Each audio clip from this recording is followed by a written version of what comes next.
I got the cash in the bag, stadium packed. Born a rock star in this life, gon' live it up on the attack. Baby, I'm bad, I just wanna get caught up in this life. I'm crazy, I'm mad, doing no cap. Only God wants you, better go live it up. Cash in the bag, stadium packed. Baby, I'm bad, yeah. Baby, I'm bad. I just wanna stay bad, stay mad. Chip on my shoulder cause they treat me like an outcast. I ain't gonna take that, stay back. I'll be swinging hard till the hits come in all caps. I ain't gonna lay back, pray that someone's gonna help me. Ain't nobody like that. I ain't gonna wait, that's all fact. Give me one shot and I'll never get the throne back. I'm sick of being cautious, I'ma go cause some pain, can't stop this. I'ma steal everybody's lane, call it shoplift. Sick of hearing everyone complain when they thoughtless. Taste the pain, it's like candy canes. It makes me go change into a better frame, into a better name. Society's insane, we all live for fame, yeah. Cash in the bag, stadium packed. Born a rock star in this life, gon' live it up on the attack. Baby, I'm bad, I just wanna get caught up in this life. I'm crazy, I'm mad, do it no cap. Only God wants you, better go live it up. Cash in the bag, stadium packed. Baby, I'm bad, baby, I'm bad. I got the cash in the bag, stadium packed. Born a rock star in this life, gon' live it up. Baby, I'm bad, I just wanna get caught up in this life. I'm crazy, I'm mad, do it no cap. Only God wants you, better go live it up. Cash in the bag, stadium packed. Baby, I'm bad, baby, I'm bad. I got the cash in the bag, stadium packed. Born a rock star in this life, I'll live it up on the attack. Baby, I'm bad, I just wanna get caught up in this life. I'm crazy, I'm mad, do it no cap. Only God wants you, better go live it up. Cash in the bag, stadium packed. Baby, I'm bad, baby, I'm bad.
I don't really know what comes next. I'm just doing my best, even though I'm so stressed out. Everything just feels like a test that I fail, so depressed when I can't seem to get out. But something deep inside won't let me quit. I swear that I'm inspired by all this shit. Tell me that I can and I won't. That's what guides me the most. Fuck your lies, I'll do what I want. The gas in the back, never left. She's so bad.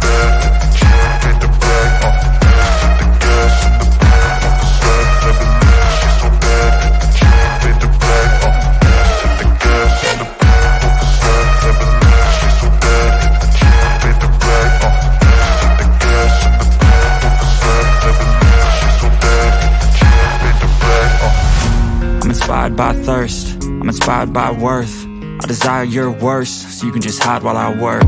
I ain't tired, you first. I'll write a second, third verse about the lies you go disperse. You never did shit, I know it hurts. Something deep inside won't let me quit. I swear that I'm inspired by all this shit.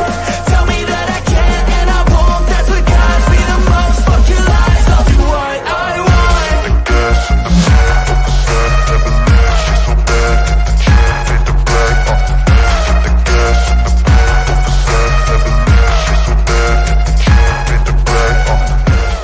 Whole sports all plays. Whole sports all plays. All sports, all plays. 365, we're making up plays. You talking the game, get you through the days. We're high in the court, the dime in the lane. Variety, topics, living the same.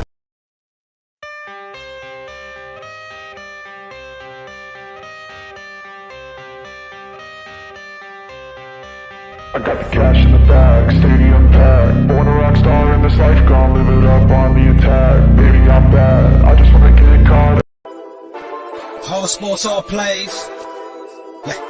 All sports, all plays. All sports, all plays.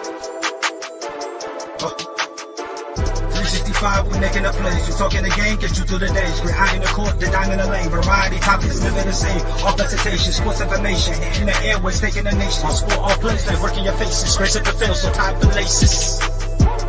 All sports, all plays.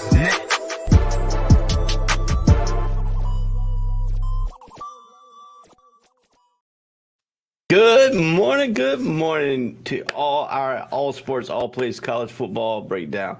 Hey, I got to bring my boy in here. I fixed him up really good.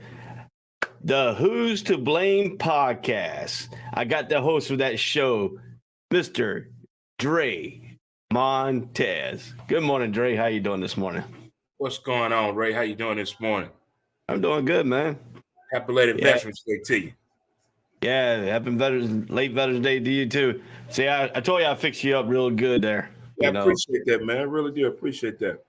Yeah, that's the one you sent to me. I cropped it so I make it fit on the screen, you know. Right, appreciate it. Appreciate it. So if you want to listen Who's to Blame podcast, just click the QR code. It will take you to that podcast site, and you can listen to Dre on his podcast. So there you go. But do that a little bit throughout the show. So, all righty, Mr. Dre, are you ready to see last week's pick'em? Yeah, let's see what we got. Dre, you were 26 out of 25 last week. I was 37 out of 14. Wow. Wow. Your overall is 367 to 208. Mine is 402 to 173. Wow. That's scary. So you're a little bit behind, man.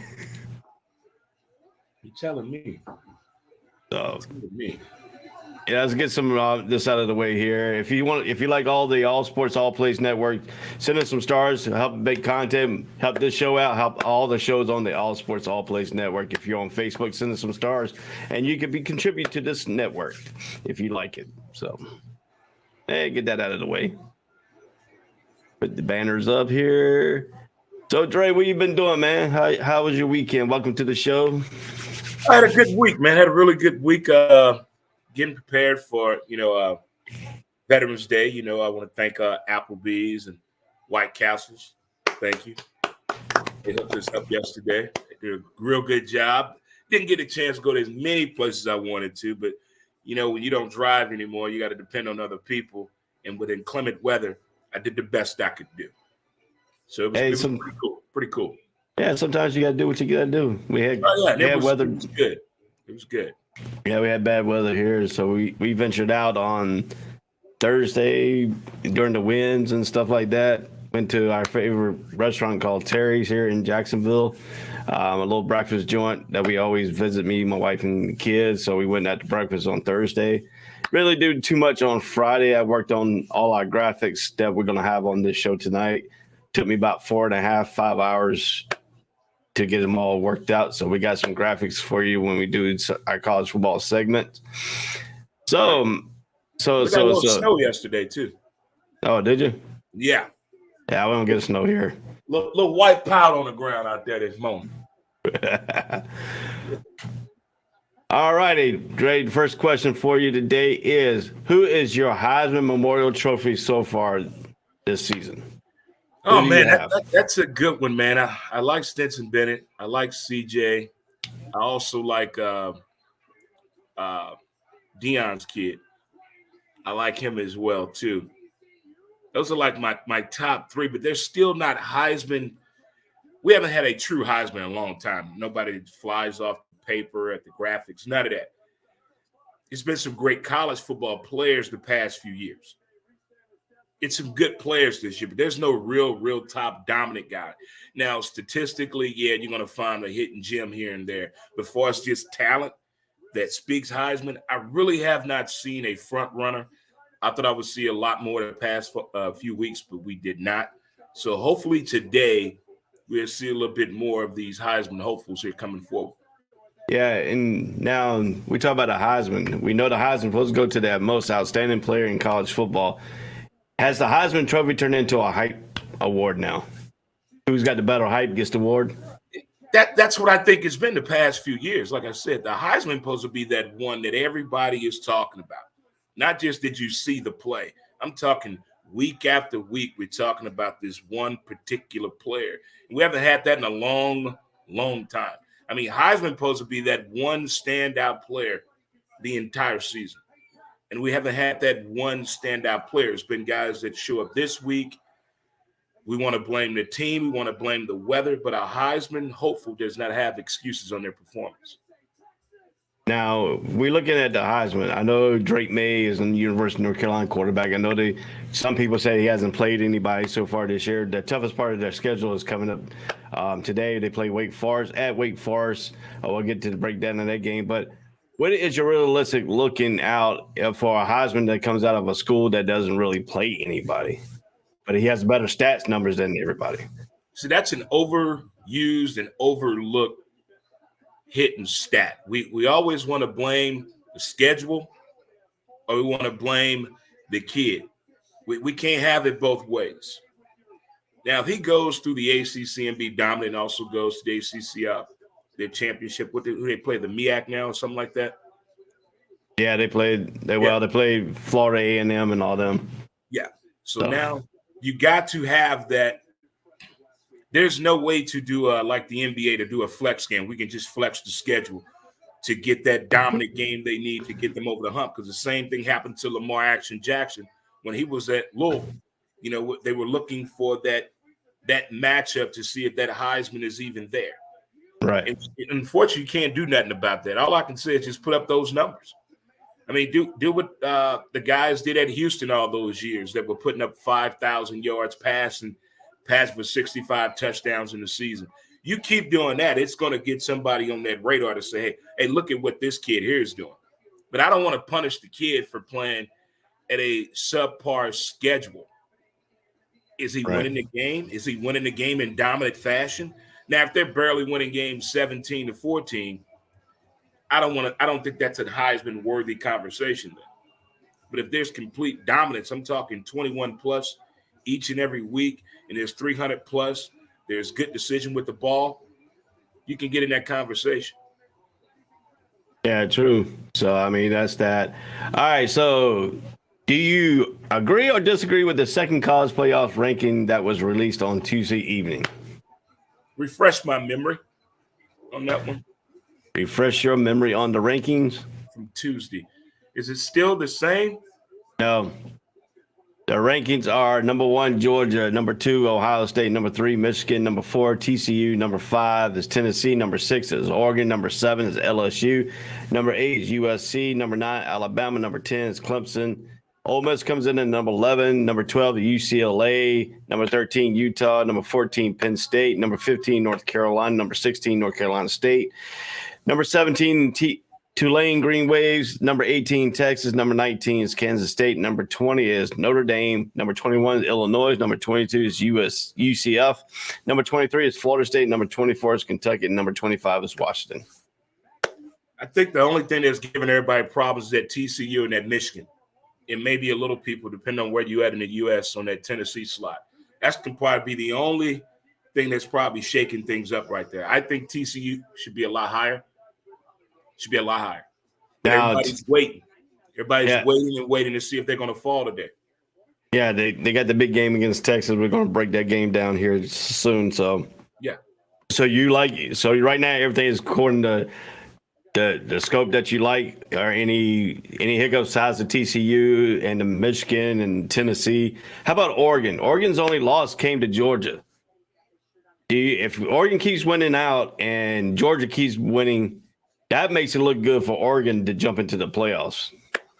It does, but again, those early season losses can really hurt the teams in the pack to me because they're stepping out a lot earlier than the teams in the SEC as well as the ACC. those teams, it's beneficial to them to do it early as opposed to team in the WAC because their competition level is not the same as they want it to be in the next, I say, 2 to 4 years. It's still not there. It didn't hurt them having that loss, but it sure didn't help at all. Yeah.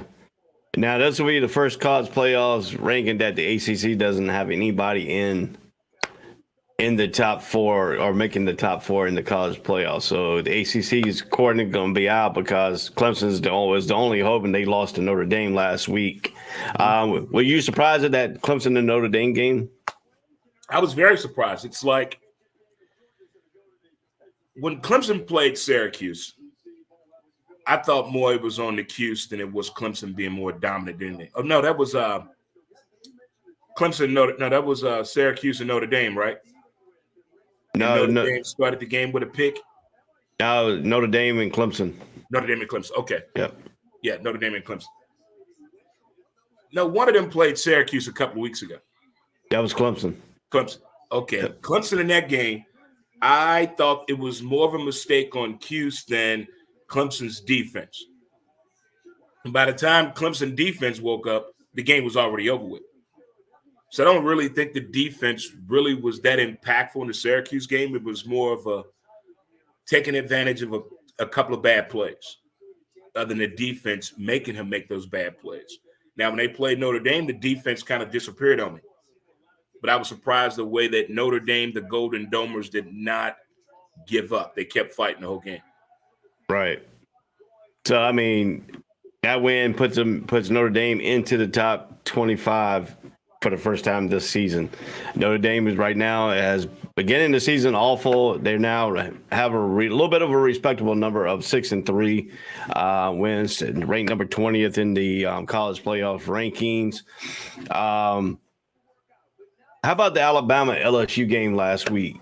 Was that a surprising that?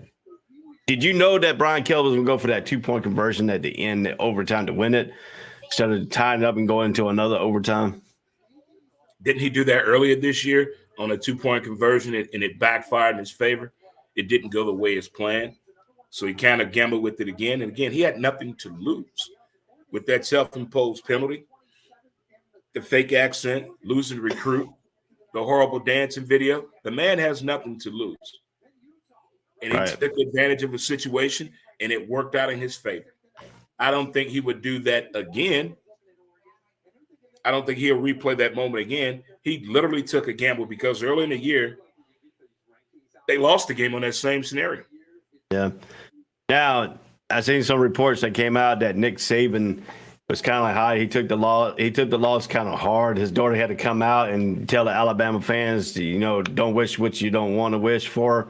So now you had his daughter step out. He came out in the press saying that it was his fault because he was the head coach. He didn't throw nobody really under the bus. How was Alabama practice this week? I don't think there was nobody talking but the coach. And if anybody asked for any water, they're going to do it again.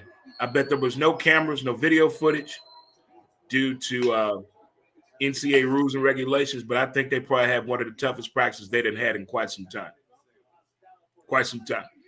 The way they talk about the SEC story, it's a great program they run on the SEC network, and it's the teams of yesteryear. These guys are retired from college, retired from NFL, and some of, they're much older, like 60 and 70, a majority of them. And they tell the stories of when they had one of the most gruesome practices ever. Tennessee tells a great story. UGA tells one. Bama tells one. And I think these kids are going to remember the team they lost to, but they're going to remember that practice more than anything. Yeah. More than anything. Because they're not executing well. They're making too many mental mistakes, and that's definitely on the coach. When you make mental mistakes like that, that is on the coach itself. So something has been overlooked or not addressed or given the proper attention it needs in Alabama. I'm probably in film session more than just the actual being on film trying to get ready for the game. I think it's coming in the film session. Yeah. And then we have Anthony Price, who came in. Do you think if TCU beats Texas, they will be in a top 3 team over Michigan? I think they should leapfrog Michigan, because they have one more ranked against more ranked teams opponent. But like I said, that Ohio State and Michigan game is going to loom large at the end of the season.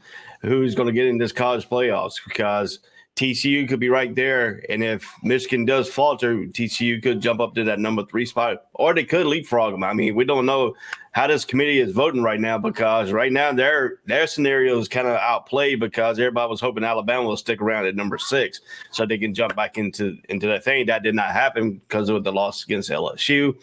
So, I mean, to this question here, we won't break the game down. We're going to break it down later here. But got a horned frog leapfrog, and I like it. So do you think, according to this, if they do beat Texas, does TCU leapfrog Michigan? We got to see how Michigan finishes out the day. We got to wait till the whole day is complete. Now, if they both win, that's going to be a compressive, good argument. It's going to basically come down how big was the defeat. That's how it's going to come down, because we're in that point right now. If everybody wins outright, we got to look at the levels of competition when it comes down to the point spread. The win differential. It's going to come down to more than anything if everybody keeps winning. That is true. I mean, to me, if everybody keeps winning, that play could set aside. But take this scenario here: if Michigan beats Ohio State, does Ohio State stay in the college playoffs? Ooh. I want to put you on the spot. It all depends on what the SEC teams are doing, because they play a big factor as well. You know, they're trying to get at least 3 in there. Oh, yeah. They're trying to. That's why they got Tennessee sitting at number 5 and LSU sitting at number 7. They want their scenario here. I'm thinking of the thing, if LSU beats Georgia in the SEC championship, Georgia still stays in. LSU will leapfrog over Oregon. If Michigan and TCU falters, or Ohio State falters, that puts Tennessee up, and they'll leapfrog LSU into the thing. That's your 3 scenarios right there that could. But LSU can't play because they didn't set out, and they're setting out for the bowl. Yeah, they're taking a year off. They did a self-imposed 1 year. So really, that scenario, if Alabama wins out at number 9, since LSU is at number 7, and if LSU cannot play in the college playoffs, since they self-imposed themselves, that could leave, if USC wins out, or that could leave Oregon where it's at if Oregon beats USC. So, I mean, that scenario, there's a lot of scenarios here that we could play to try to get the 3 SEC teams in, but that's going to be highly unlikely. Now, how about if Ole Miss beats Alabama today? Do they rise from number 11 up into – if I'm a player, I'm waiting on my parents come pick me up. I'm not getting on that bus. If Ole Miss beat Bama today, it's going to be some slow music played throughout Alabama. I mean, Ole Miss is Alabama's traveling to Ole Miss today, so I mean we're going to break that game down too here eventually. But the college playoffs right now looks like it's going to be Georgia. We got to see how Ohio State plays out with Michigan at the end of the season, because that could have really hurt Ohio State's chances. Really could probably put them at number 4 if they lose to Michigan. Michigan could probably go up number 2, TCU at number 3, and they'll probably drop either Ohio State out and move Tennessee in. If Tennessee wins out, I mean, a lot of stuff can play out. I mean, these college bowls committees have always put a surprise wrench in the college playoffs when they pick at the end, towards the end, to make this thing happen. So, I mean, there's a lot of scenarios, a lot of play out here for this college playoff. When we come speaking of a scenario, what if Mississippi State handles his business against Georgia? They've been known to do this before. That is true. That is true. But I got a question. Stetson Bennett has been a quarterback that's been underrated 12 years.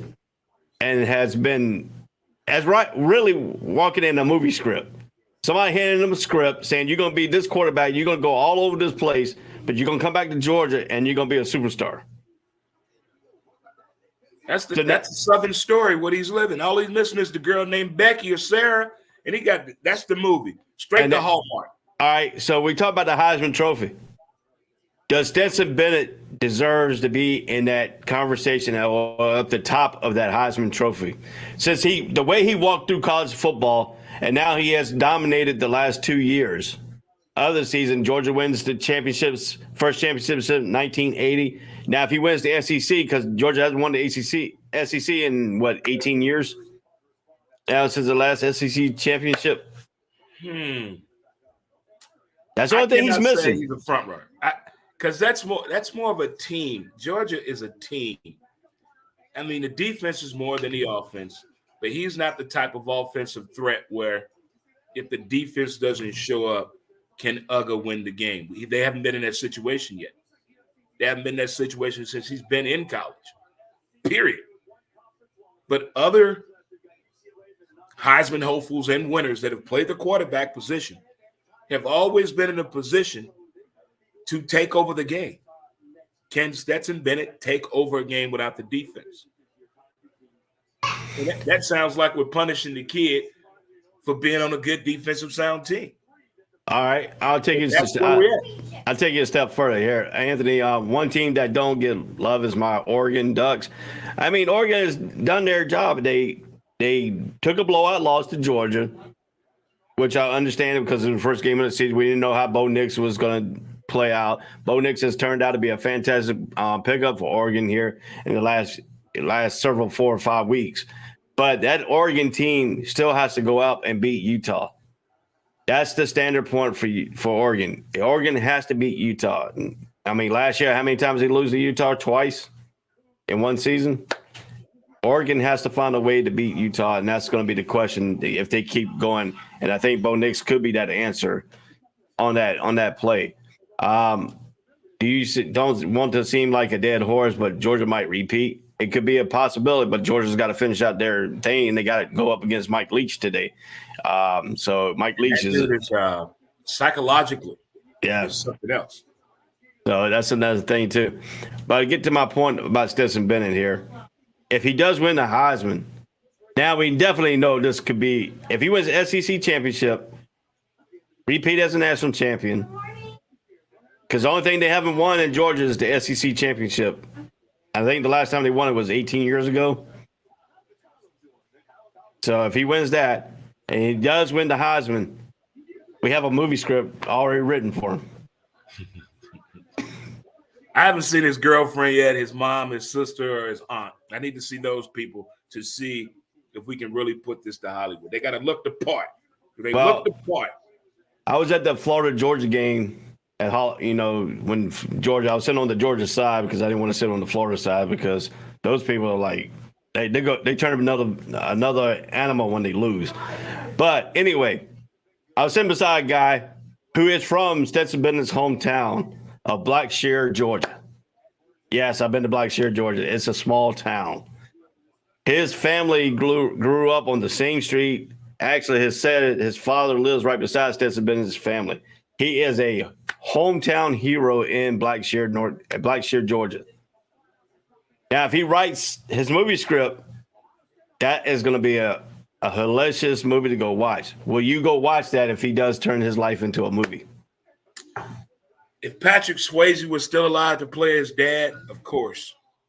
I gotta figure out the characters, how we're going to do this, because Stetson Bennett has been in college 14 years.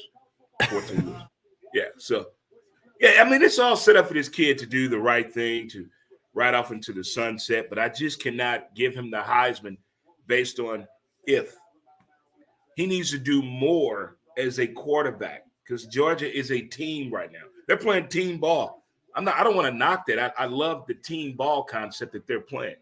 The defense motivates that team more than anything, and the offense feeds off of it. But if it's ever flipped, I would just love to see it one time, just one time, to see what he can do as far as being motivational.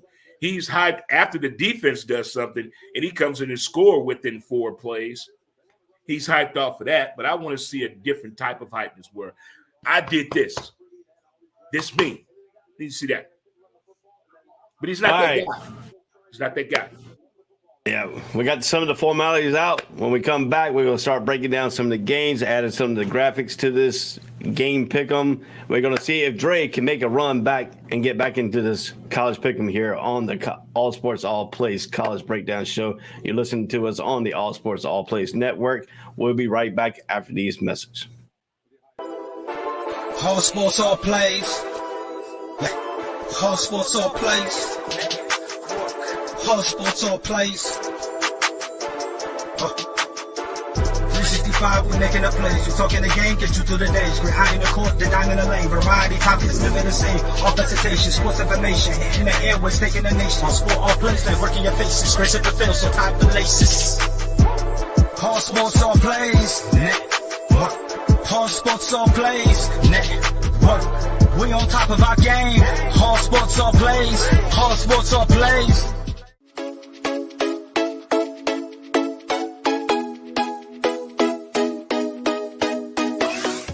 What did you say? I said Kobe Bean Bryant has been overrated ever since he passed away.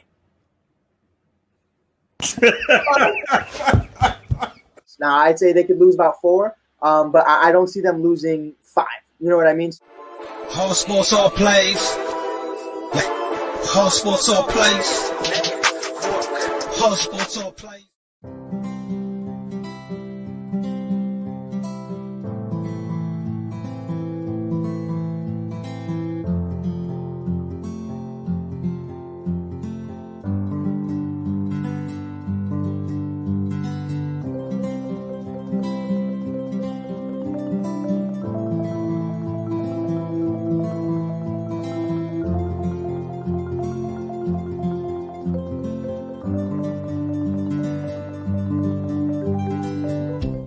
This is the Fox D Streaming Network. Register to come on our channel at foxdnetwork.com. Welcome back to the All Sports All Plays College Breakdown. I am Ray. This is Dre. We on the All Sports All Plays Network. We're getting to the part now where we are playing our college pick'em game. Today we'll break down all the big contests. So, Mr. Dre Montez, are you ready to begin the journey on your road to comeback time? Let's do it. Now's the time or never. All right, so we got everything out of the way. We talked about the Heisman, talked about the college playoffs. Let's get ready down to it. Boom, there you go. Indiana Hoosier at number 2, Ohio State Buckeyes. What do you look at for in this game? We know the Ohio State won last week against Northwestern in some kind of storm. It was windy. It looked like a tornado was coming through. They couldn't pass the ball. They ran the ball effectively a little bit here and there. C.J. Stroud got 75 yards on running, so they're sitting there passing. So what is your take on Indiana going into the Buckeye country and try to pull an upset today?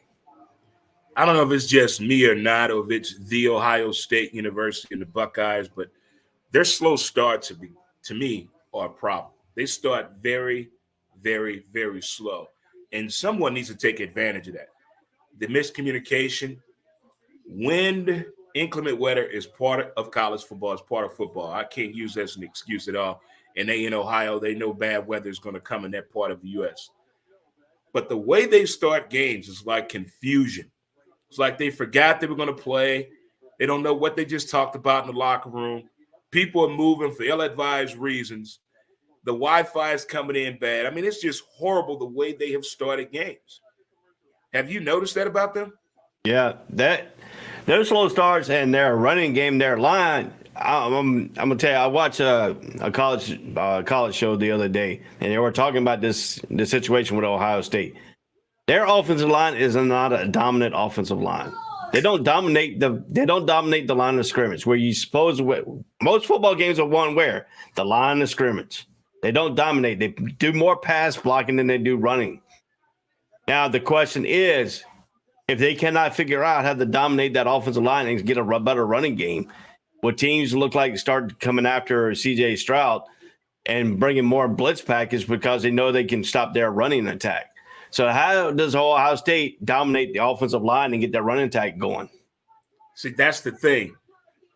They start so slow, but C.J. is ready to go. So if you overcompensate, overrush, overdo it, expecting them to run, and he picks up on that early, 87-yard touchdown run. That's the thing. That you got to be smart about attacking them and noticing how they start slow.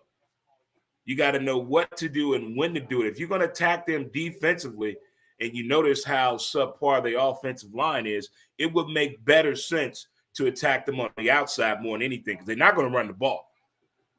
They're not going to run the ball at all. So I would take advantage of them on the outside.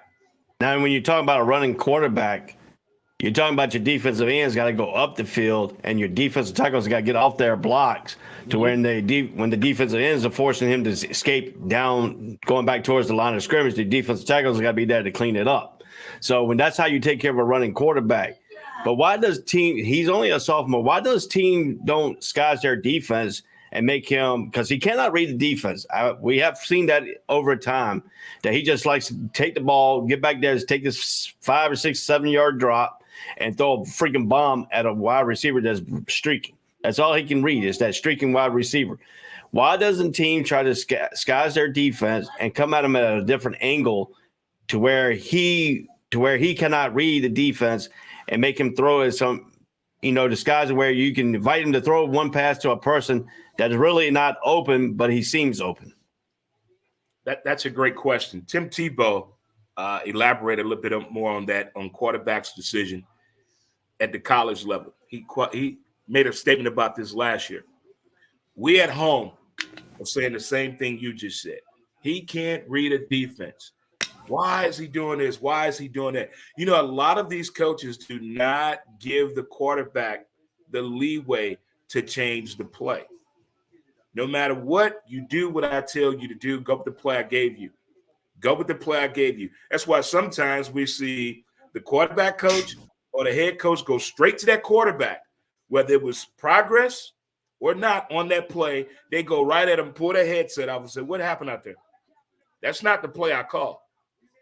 So when players don't alleviate from that, I don't want to say he can't read a defense. Now, there's some schools the quarterback has the authority and the permission to check off on the play.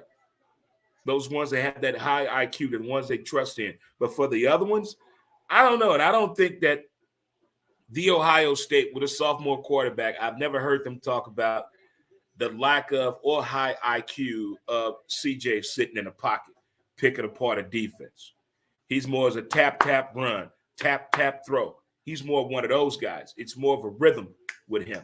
And if the beat not and the music not together, it's going to be a breakdown in the play. Yeah, true. I mean, that's another thing, too. I mean, if you look at this, if you look at what Ohio State is doing here, I mean, they got a running back that have 102 carries for 636 yards and 12 touchdowns. I mean, they do run the ball a little bit effectively, but that's against lesser competition that we're really going to see. But we really won't know how the Ohio State really, because, I mean, Notre Dame gave Ohio State trouble, when they started running them, when their offensive line started forcing that. But the question is, Ohio State right now plays Indiana. Indiana's defense right now, if you look at their production on their defensive side of the ball, is they're giving up 264.4 yards passing and 159.3 yards rushing allowed. So you're able to run and pass the ball in Indiana. But what does Indiana have to do to CJ Stroud to get him out of that rhythm? Because if he starts getting in that rhythm, like you said, between the second and fourth quarter is danger time for Indiana. So the first quarter, they start off slow. Second quarter, they start picking up a little bit. Halfway through the second quarter, that's when he starts getting his rhythm. How does Indiana have to stop that rhythm making in the second half of that second quarter? Like I just said, you got to take advantage of the slow start. Take advantage of the slow start, the 3 and outs, the 3rd and 8s. You got to take advantage of that situation early because the Ohio State will be in that situation within the first 4 possessions in the first half. Just take advantage of that right there. Don't try to overdo it. Just because 4th and 2 is obtainable and made on a video game don't mean you can do it, Indiana. Don't mean you can do it. Be aware of the field of position. How is your kicking game? I believe in putting points on the board with each and every possession when you play a high-caliber team that starts off slow. You have to take advantage of all of it. If your punter real good, pin them inside. When they back against the wall, that's a little different feeling when the student body gets involved. Every voice helps and matters. Yeah, they're playing at home. There's going to be a little bit of trouble for Indiana to come into Buckeye land and really operate. So now when we talk about playing at Ohio State, self-imposed penalties, false start, minimum breakdowns, pass interference. Indiana has to play a clean game today. How do they block out that noise? See, I don't want to use that term clean game. You got to play a disciplined game. Be aware of the situation. You know, sometimes a holding call is needed to bring awareness to the situation because maybe the white cap or the side judge or the back judge didn't see something. Well, I'm holding on this play because I want you to see what's going on over here. Pay attention to what he's doing to me. I get those situations. You got to Tom Brady some shit sometimes to bring awareness to the calls and what's happening to you. But the perfect game, I don't think nobody in college football has ever played a perfect game. But if you play a disciplined game, everything else will fall in line with that. Yeah. And, you know, I like to bring up this ESPN analytics, this matchup predictor. Ohio State is favorite. 98.5% chance of winning this ball game to 1.5% chance for Indiana to win this game. So you said we got a chance, Coach. So you got 1.5% chance. They got 1.5% chance, but they're coming in the game at 3-6 and 3-6, and then Ohio State is 9-0. So, you know, take what it's worth. The over and under, we know you like the over and under at 61.5. Ohio State is favored by, get ready? You want to know how much they're favored by? 52. 40 points. I mean, it's doable because of what has happened in the past. I think a few years ago, Indiana was hanging with them into halftime, and then all kind of shit happened in the second half. They're like the Cubs of baseball or the Yankees in baseball when it comes to playing the Ohio State. The strangest shit will happen. You will have the opportunity. You will have the chance to beat them, and then you look at game film and you say, what the hell happened? How did that happen? How did that happen? And how do we let that happen? But if you play disciplined football, I mean, you can still lose this game, but sometimes losses kind of help perpetuate the team spirited-wise. Yeah, if you look at the breakdown numbers here, Indiana only scores 23.3 a game. Ohio State scores 45.6 a game. Didn't happen last week because of that storm. They got, 28 points or something like that. But Indiana's defense is giving up 32.2 points a game to 15.8 points a game for Ohio State. Indiana's got to have a much better offense than what they're shown. They only rush the ball. Get ready for this. That breakdown number is 328 total offense. That breakdown number of passing is 250.3 to the rushing of 78.7 for Indiana. Ohio State's yards are 484.1. Their breakdown is 290.9 in the air, and 193.2 on the running game. So that's just like when Florida played somebody this year. Their running game was not that good coming in, but with the way Florida defense played that game, it allowed their offensive running style to be in the positive because it complemented their running game by looking at the way Florida was playing them. So maybe if the Ohio State shows a defensive scheme against their run offense, maybe it could open up something, whether it's the middle or on the outside. We don't know. But history shows us that Indiana can't run the ball this year. Yeah, if you look at the last two opponents for Indiana has only scored 17 against Rutgers. They only scored 14 against Penn State. They did have an explosion against Maryland when they scored 33 points. Michigan held them to 10, and Nebraska held them to 21. Indiana's coming in on a 5-game losing streak. Ohio State last week only scored 21 points. They scored 44. They scored 44 points, only giving up 31 points to Penn State. Iowa, they beat 54-10. Michigan State, they beat 49-20. And Rutgers, they beat 49-10. They're coming on a 5-game winning streak. Well, 9-game winning streak. So, how did this? Go ahead. Yeah, Indiana does not want that smoke right now, the way the Ohio State is playing. But all I'm saying is just the slow start that the Ohio State has. That's my only concern with them. They start off way too slow for me. Not early mistakes, but it's just like the communication is off. They're not disciplined enough to understand the magnitude of the game at the beginning. They're trying to finish hard but start slow, and that's not the way it's supposed to go at all.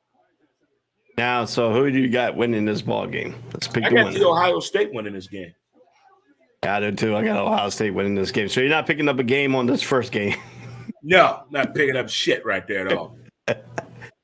All right, let's move on to our next game. The Missouri Tigers will go into Knoxville. Number 5, Tennessee Volunteers. Tennessee coming off the loss to Georgia where it was big hype. The big game was hyped. It didn't turn out the big game was hyped because Georgia shut that down on the defensive side, went and played for them. Can Missouri do the same thing what Georgia did to Tennessee, or does Tennessee get back to being Tennessee Volunteers today?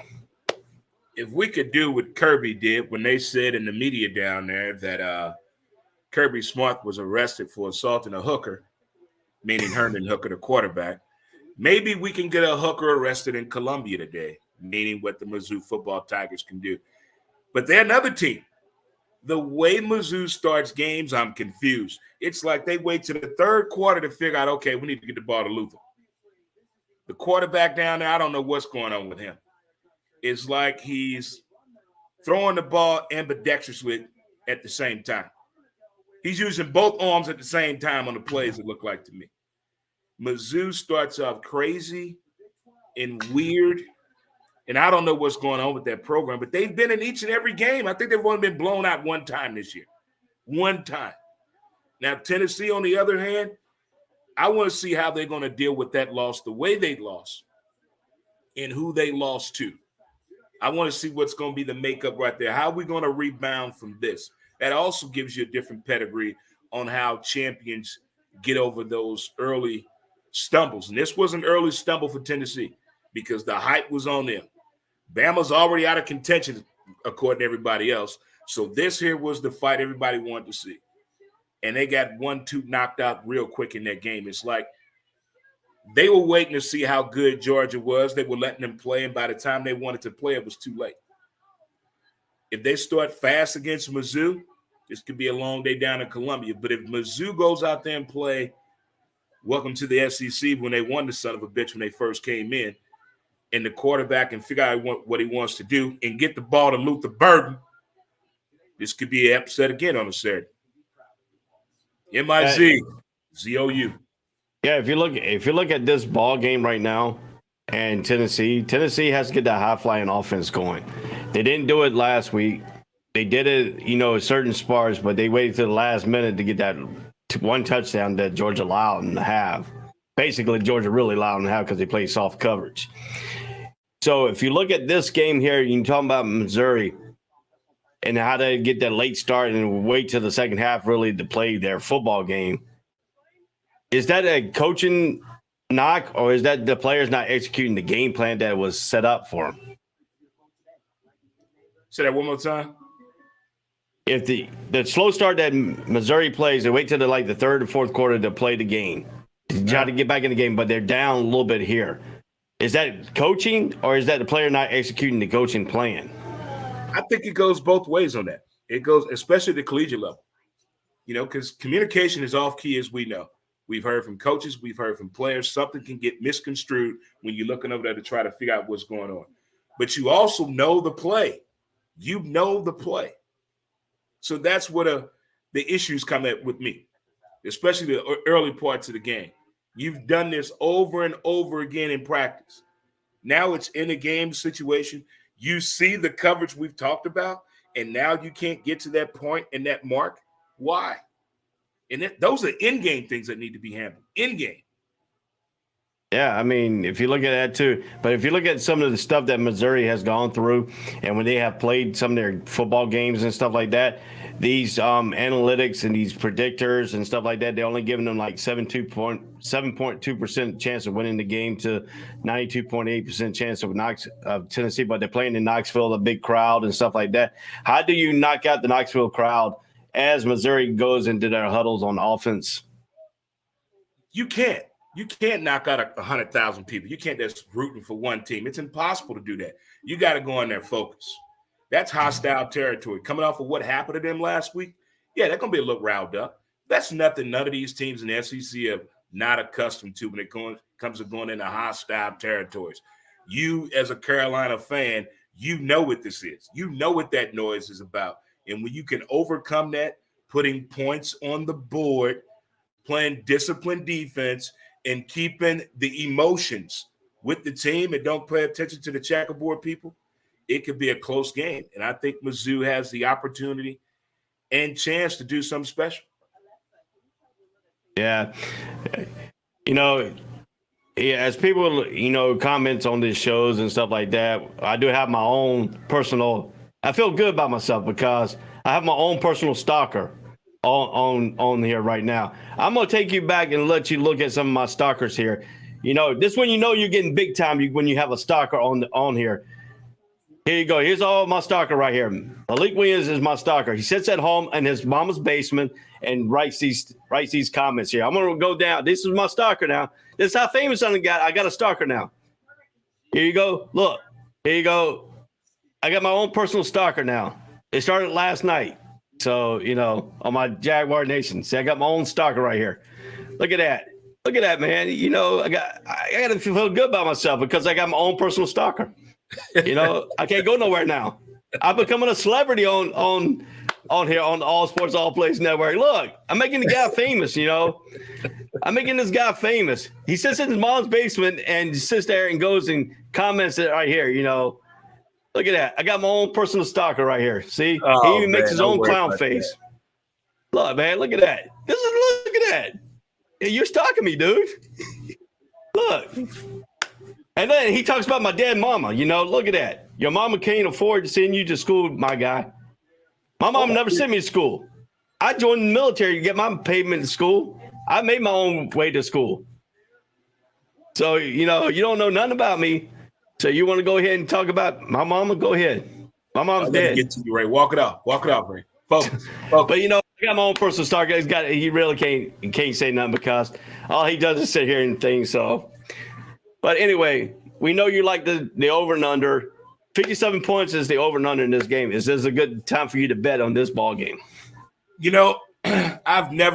probably been a couple of times I've really, really messed with Mizzou when it comes to who they play, being a Florida fan. Back in the day, I was a big Corby Jones fan. He almost won the Heisman. He got in the Heisman conversation a few times. We all know what that Mizzou defense is capable of, but there's been some confusion down there in Columbia. What's going on with this football team?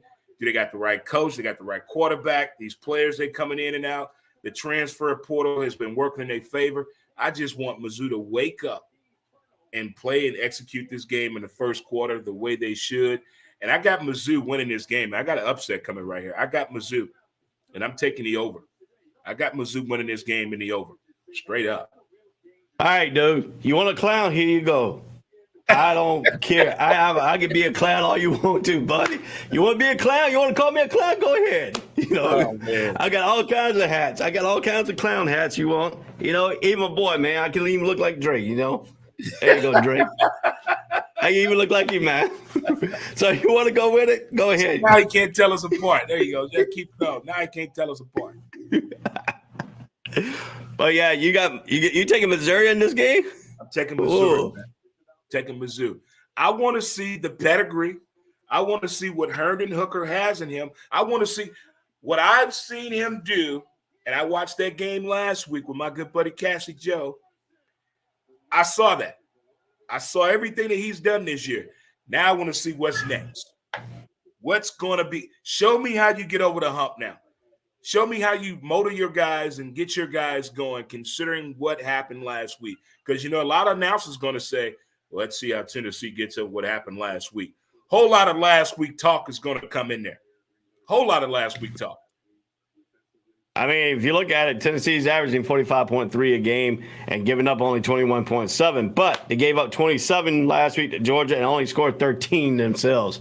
So they went from a 44-6 game against number 19 University of Kentucky to a 27-13. So we know a defense can stop this team. But does Missouri play the same style of defense against what Georgia did, just playing man-to-man, attacking their man, not playing the zone defense like most team has played against Tennessee. If I'm Mizzou, I'm going to look at our game film the way we played Georgia. I'm going to look at them. I'm going to look at that for sure. Because they were on to something in that game. Mizzou had Georgia beat. They should have beat Georgia. Mizzou should only have 3 of those losses should have been wins. 3 or 4 of them should have been wins this year for Mizzou. But I want to you bring it up numbers that Tennessee has done because they haven't lost yet. We can't compare no numbers on Tennessee after a loss this year. So we don't know what numbers they're going to do with this team after a loss. So that's going to all new numbers are coming into play now because nobody knows what they're capable of doing after a loss of that magnitude at this part of the season.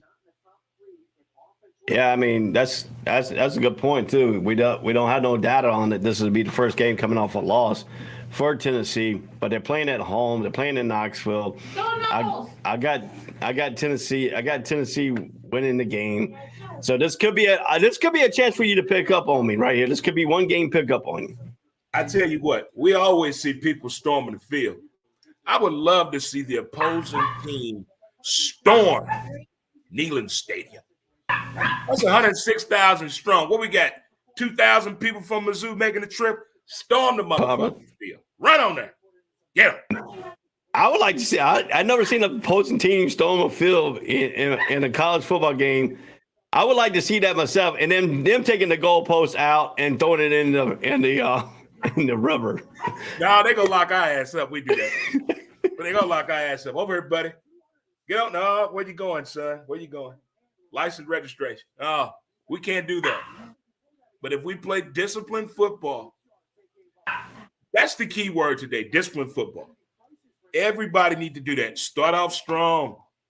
Mizzou. If they start out strong in the first quarter, I'm talking hype out the tunnel. Play my theme music type shit. Get them. Let's go. Yeah. Do that. Every parent should have made this as a road trip. Every parent should be at that game from Mizzou. That is true. They should. That is true. They should. It's a big game for you. And it's early. Yeah. I give that too. There we go. Yeah. So if we look at that and the way the games have been played here and so far, and we talked about Ohio State, we talked about Tennessee. Now we're gonna move up to the next one here on this game day. It's gonna be this game here. Huh? Who you picking? Tennessee? Yeah, I'm picking Tennessee. Okay. All right, number 7, LSU will go into Fayetteville, Arkansas today to take on Arkansas. Arkansas is not having Arkansas season like they did last year. Arkansas is 5-4, 2-3 in the SEC against a 7-2 and 5-1 in the SEC LSU.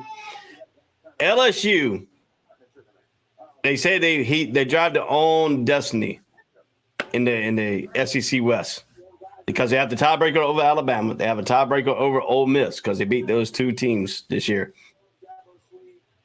What does LSU come in facing this Arkansas team? Who could be a dangerous team? Even though the record doesn't show, they could be a dangerous team. They could pull the upset today. How do you contain Jalen Daniels? Because we know he's fast on the pass. He can pass the ball. He can run. That one run that he did, that 25-yard run to score the touchdown before the game-winning 2-point conversion in overtime, showed his speed. If you're playing man-to-man coverage, so now does Arkansas turn that coverage around and play zone coverage on them so you have somebody looking at the quarterback most of the time? Well, as we found out prior to the LSU game against Bama, we found out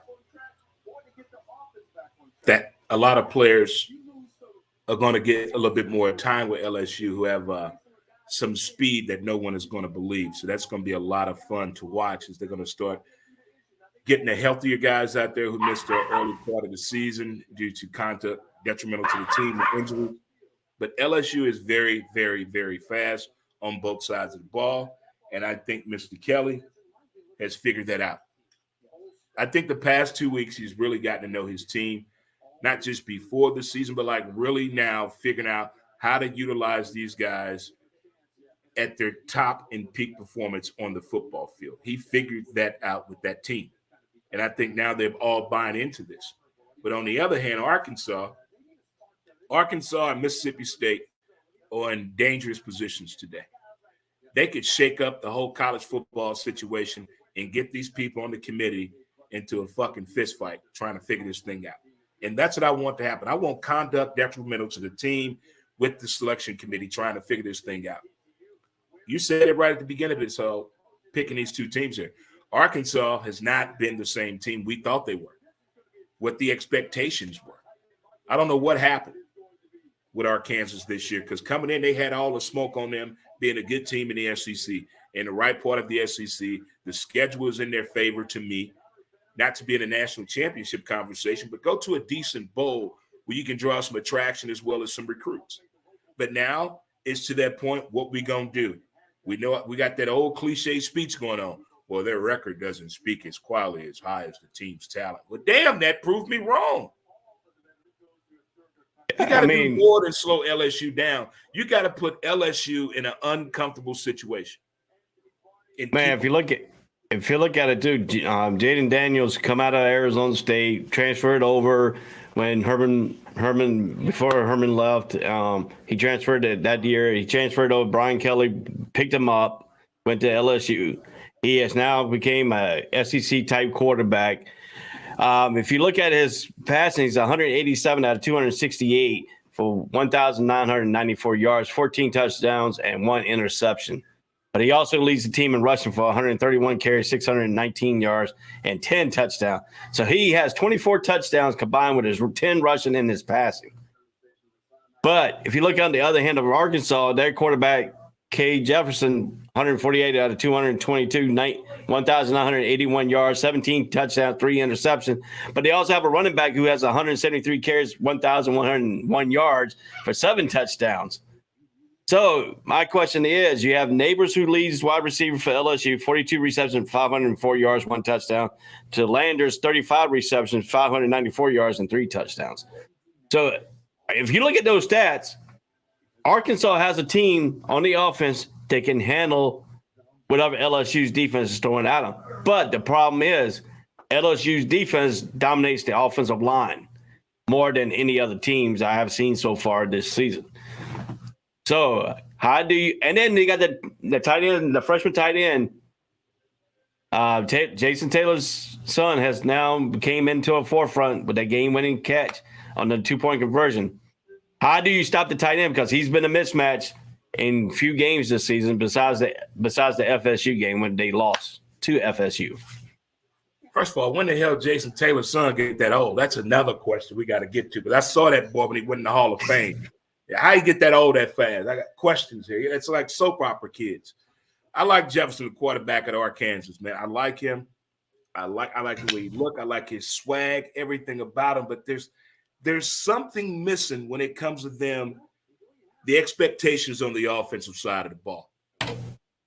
Maybe it's the confidence and the talent that's on the field. Maybe it's something going on internally, but that offense is not doing what it's capable of doing to me, and I want to know why. Why? And you are right, all that speed and all that talent that LSU has, how can, on that side, how can Arkansas stop that? But don't forget, Arkansas not that slow on the offensive side either. I know LSU has a lot of speed, don't get me wrong, but if they can take advantage of that speed and wear them down and tear them down, this could be a long afternoon for both teams defensively. Now, we know about the fake accent of Brian Kelly. Which accent is he going to bring today? Is he going to bring the Fayetteville, Arkansas accent today out, or is he going to stay with his LSU accent on the sideline? I mean, I don't know how he calls plays. Does he call it his Southern accent, or does he call it his native tongue? You know. Well, buddy, in my parts of growing up and down there in Arkansas, my old fellow troopers always told me, old man ain't always got a fake an accent, buddy. He ought to know his roots, tell him what to be at. But Brian Kelly should just be himself. We got too many players on the pro level being people they shouldn't be. We would love to see some coaches set the example for these kids and just be yourself. This is not a PSA. This is a DRE. Brian Kelly, be yourself. Thank you. Yeah, so I mean, it's going to be a fun game because both teams are giving up over 20 points a game on defense. LSU 22.2 and Arkansas 30.7, but they also both scoring over 30 points a game. LSU 34.8 to Arkansas 32.1. They kissed their sister too down here, Daddy. But what gets me is Arkansas's defense, the Razorbacks defense, is giving up 42 yards, 0.7 to only LSU's 359.4. That's a lot of yards, man. And ready for this? The most of their yards of that 442.7 comes from the pass, 302.1. Oh yeah. If you've seen the highlights of Arkansas, every time you look up, the ball in there. So how does Arkansas fix the passing problem that they got on defense? That's going to be the problem because if Jalen Daniels gets his running game going, play action pass, he can throw a bomb to the tight end who goes straight down the field. I mean, Taylor's kid's got speed. He's got speed. We all know the recipes for disaster. Everybody know that. The run exposes the play action. The play action exposes the pass game. Everybody knows the recipe for disaster. The only way to put a team like that is capable of doing all three of those is what, kids? Add the pressure. You got to put the pressure on the right way. Understand. Utilize the hash marks. Look who's out there. You got to take advantage of all that. What tendencies are they giving away? Whatever you can find as your advantage point, do it. But it doesn't come quick. It comes very fast, though. Very fast to see how to take advantage of a Brian Kelly situation. And, like we said, the running quarterbacks, you got to get the pressure up and over top of the thing, force them back down inside and hoping your defensive tackle can get in there or put his hands up and block the ball down. But the problem is that we have seen Jalen Daniels at the pass, the pump fake, get him up in the air, then run right by him. Yeah, that's what my man, quarterback for Razorbacks does. He's good at that. I like him. Yeah, I like the kid. So, who you got in this ball game then? Give me Arkansas, man. I gotta go with my family, man. Shout out to Augusta, Ballknob, Searcy, Little Rock, Fitzhugh. Shout out to the people. I'm going with Arkansas. All right, so you going with Arkansas with the upset. I got LSU. So man for man, right now we got two. We only got one that we're tied, and we got two you can pick up on. I got Arkansas and Mizzou today. Come with me, baby. Who's coming with? Not a lot of people. I bet my family. That boy crazy. Not a lot of people. He ain't got a chance in hell. Rufus, you hear what that boy said? He said Arkansas gonna win the damn game. All right. So when we come back, we'll pick right back up where we left off. We will do Notre Dame, Purdue, Vanderbilt, Oklahoma, and Liberty in the next segment. We'll be right back. This is the All Sports, All Plays College Breakdown. I am Ray and Dre. We on the All Sports, All Plays Network. We'll be right back after these messages. All sports, all plays. All sports, all plays. All sports, all plays. 365, we making up plays. You talking the game, get you through the days. We're high in the court, the dime in the lane. Variety, topics, living the same. All presentation, sports information. Hitting the airways, taking the nation. All sport, all plays, like working your faces. Grace at the field, so tie the laces. All sports, all plays. All sports, all plays. Network. We on top of our game. All sports, all plays. All sports, all plays.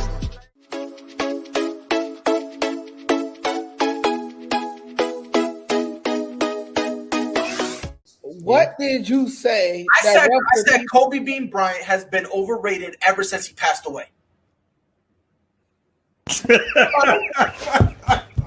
Now, I'd say they could lose about 4, but I don't see them losing 5. You know what I mean? All sports, all plays. All sports, all plays. All sports, all plays.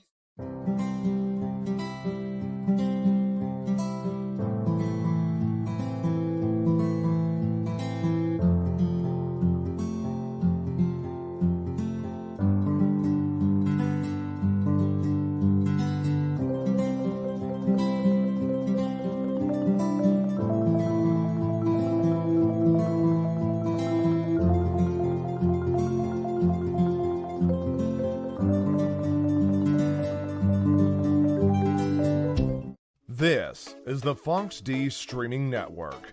Register to come on our channel at funksdnetwork.com. Welcome back. Welcome back to the All Sports All College Breakdown on the All Sports All Place Network. I am Ray. This is my co-host Dre, who has his own little show there on Who's to Blame podcast. Hey man, click that QR code. Click that QR code right there. Help Dre out in his podcast. Help my little old podcast out. Help my little old podcast out. Yeah, help him out. Send him some. Get on his website. Hey man, he always has a good time on this show. We always have good times here on the College Breakdown show. Hey man, we make it fun for everybody. All right, ready to see what we got next game? The next game we're going to break down is number 20 Notre Dame Fighting Irish will go into Annapolis, Maryland to play the Navy Midshipmen at Memorial Stadium outside the campus of the Navy Midshipmen.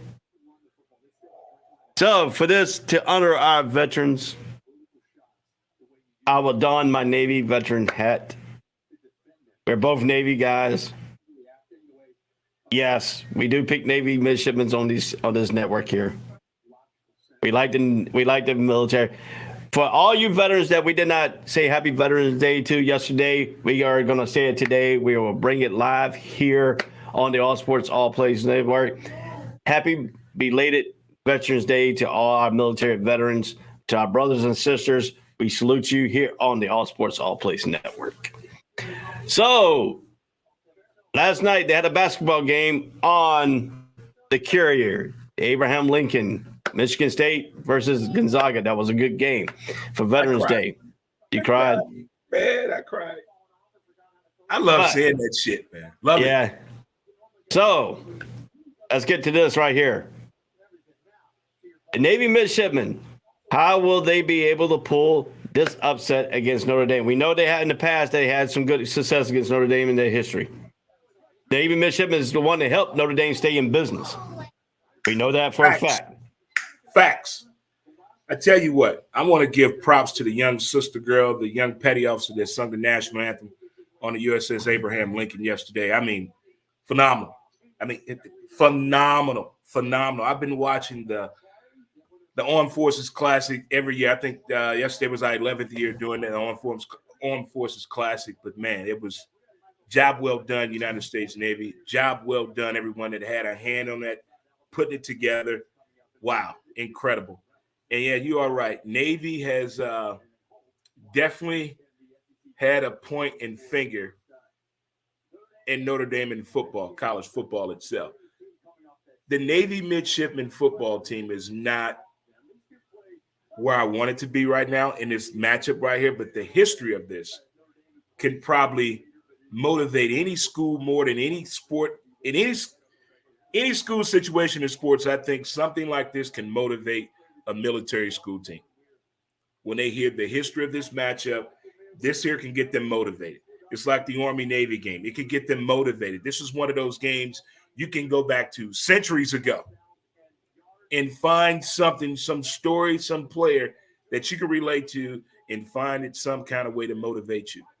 Because you got sons and grandfathers and great-grandfathers of athletes and midshipmen that are playing in this game.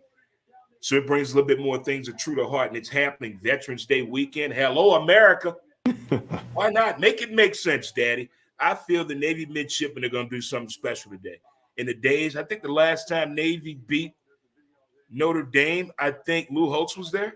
Am I right or am I wrong? No, I think Brian Kelly was – I think Navy beat – let me go back and look at the history. I think Brian Kelly was the last coach. Brian Kelly was the coach? Yeah. Yeah, I feel I like this matchup. I really do. I think it's coming at the right time for the team. And they need this. It's one of those motivational games, man. It's one of those, and I know everybody talks shit about the way the Navy offense runs. You know, you can do this, you can do that, but damn it, stop it. Look how much Green Bay ran the power sweep back in the day. Nobody can stop it. Nobody. If you perfect a certain play and nobody can stop it, damn it, do it.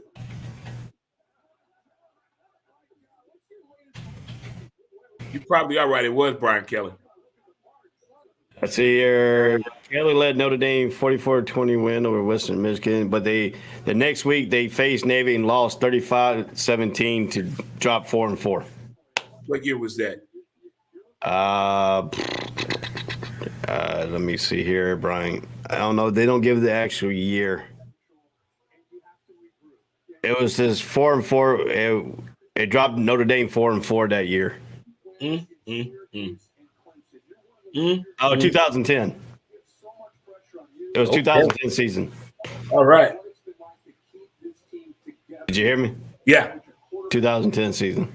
Okay. Notre Dame's been playing some really good football. Really good football. That was a good win they had last week against Clemson. I had high expectations on Notre Dame coming in this year, the Golden Domers, but I got a little discomfort at the quarterback position. Notre Dame needs a quarterback. They changed their whole offensive scheme at that school to be built around a quarterback. And when you don't have a quarterback, it's kind of hard to get the engine going. And it stalled a few times this year for Notre Dame, and their backup plan has not worked. But the way they came out and played against Clemson, I think this really sets up for a good matchup today. And I had a few people, one of the managers at the bar down the street here for me, Friendly's, Ken, he picked this as an upset. He has Notre Dame, he has Navy winning this game. Now, my question is, since Notre Dame beat Clemson last week, does Notre Dame come in this game as with a hangover from that game? No, that wasn't that big of a deal for them. I think if they would have dominated that game, let's say like a 45-3 situation, oh yeah, for sure. For sure. No doubt in my mind. But I think now, considering where they're playing at, considering the magnitude of this game and the significance, the fact that it's Veterans Day weekend, I think it's a little bit more a humbling situation for them anyway. So I think that's a good thing. They did not have a really, really dominant game last week, or it'd have been like the Catholics versus the convicts type of shit. Yeah, and if you look at this too, Navy only passes 99.7 yards per game to 184.0 for Notre Dame, but Notre Dame rushes the ball 195.1. But we know Navy is all about rushing. So who has the better offensive line that's going to come in this game here? We know how physical Notre Dame is. We know how physical Navy wants to be. So that line of scrimmage is going to be a battle that I would like to see, because this is going to be the triple option style offense against a power I type formation to a spread formation to a shotgun formation for Notre Dame. But they don't. But when Navy lines up, they don't line up in that wishbone offense no more. They put it in that read option style with the quarterback at behind the line of scrimmage. But then sometimes they'll move up behind center. So changing the placement of your quarterback and running the option. Do we see the wishbone offense today? Do we go back? Sure. Do we go back to the ages where Notre Dame had to go against the three running backs in the backfield lined up in a wishbone formation? That was a good old-fashioned day. I would like to see that come back today.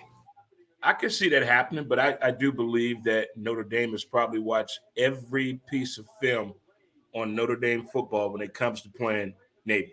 I bet they watched every piece of film on every formation possible they could come out with, how to prepare for it. But I don't care how you prepare for it. Everybody prepared for that power sweep. And they couldn't stop it.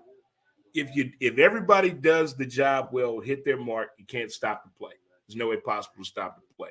But I think Navy got a little surprise on little play action passes, utilizing the tight end on a quick slant over the middle and running the streamer down the sideline. I can see a whole lot of that going on today with the hopes of Navy winning this game. Now, when teams played Navy, they were hoping they'd come off a bye.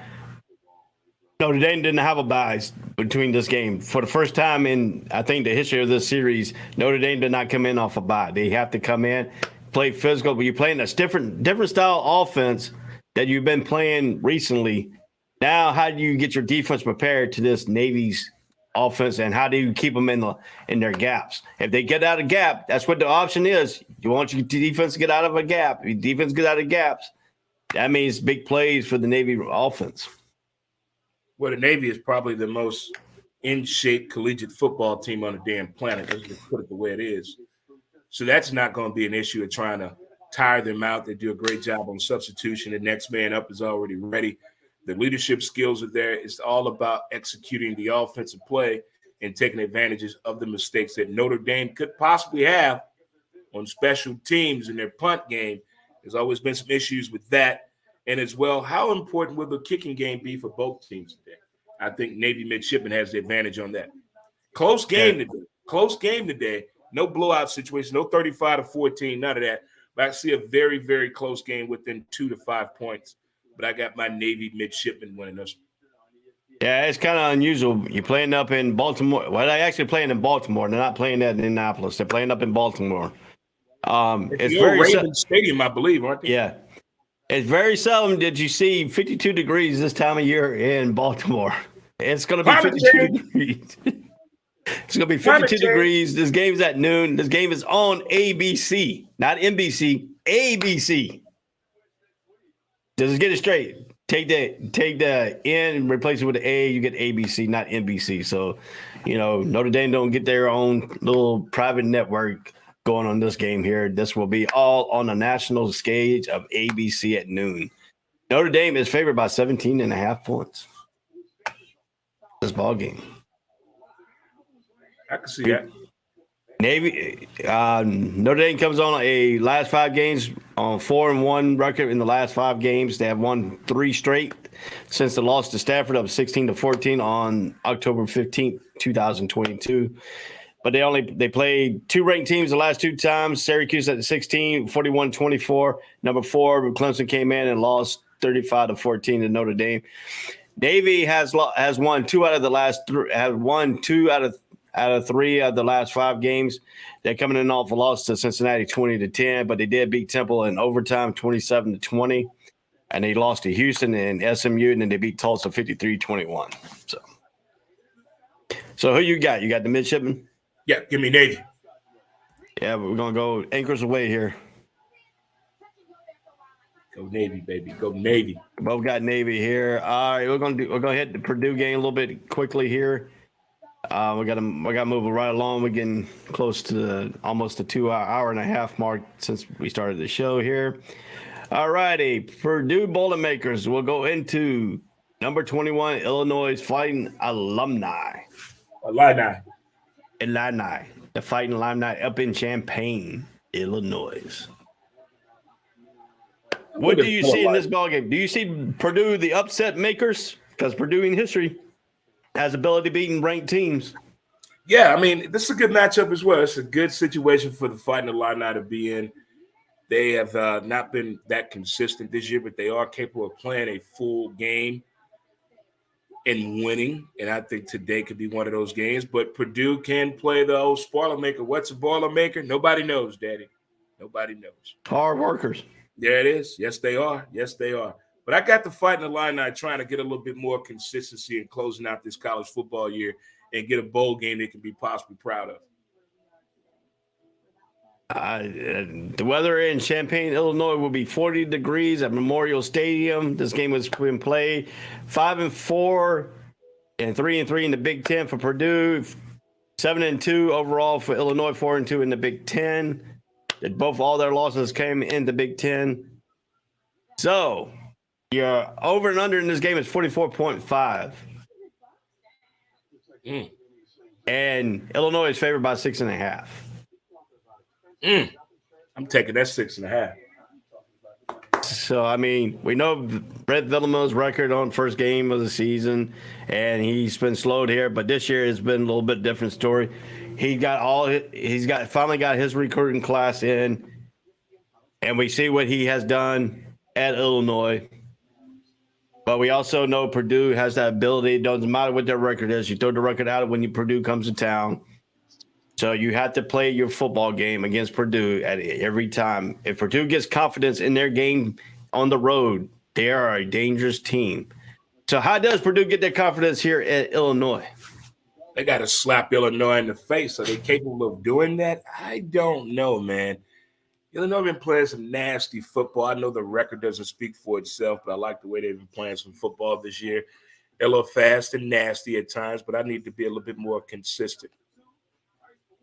But that's the only way they can get their power back. They really got to beat the living hell out of Illinois up and down the field, points-wise, and stat-wise. I got to really put it to them. Now, Illinois is coming off a loss to Michigan State last week, 23-15. Iowa beat Purdue pretty handily, 24-3. Yep. Purdue has lost the last two games, and the last two games for Illinois, they went 1-1. Mm-hmm. So, if you look at that, if you look at the advantage here, all from the offensive yards, Purdue has the advantage on the offensive yards, but Illinois has the advantage on the defensive yards. So, does Illinois prevent their defense get on Purdue early to take the confidence away, or does Purdue just go up there and slap them with the running game right off the bat? I think they're going to try to get the running game going early. Figure the fact they just coming off a 2-game losing streak. And the way that Illinois played last week, I saw a little bit of their game against Michigan State. They had opportunities in that game. But emotions run high, and referees, sometimes they don't see everything. I don't want to use that as an excuse, but that's what happened last week. So that's one of those losses you can use as a stepping stone. Hey, guys, we didn't win the game, but look what we did in that game.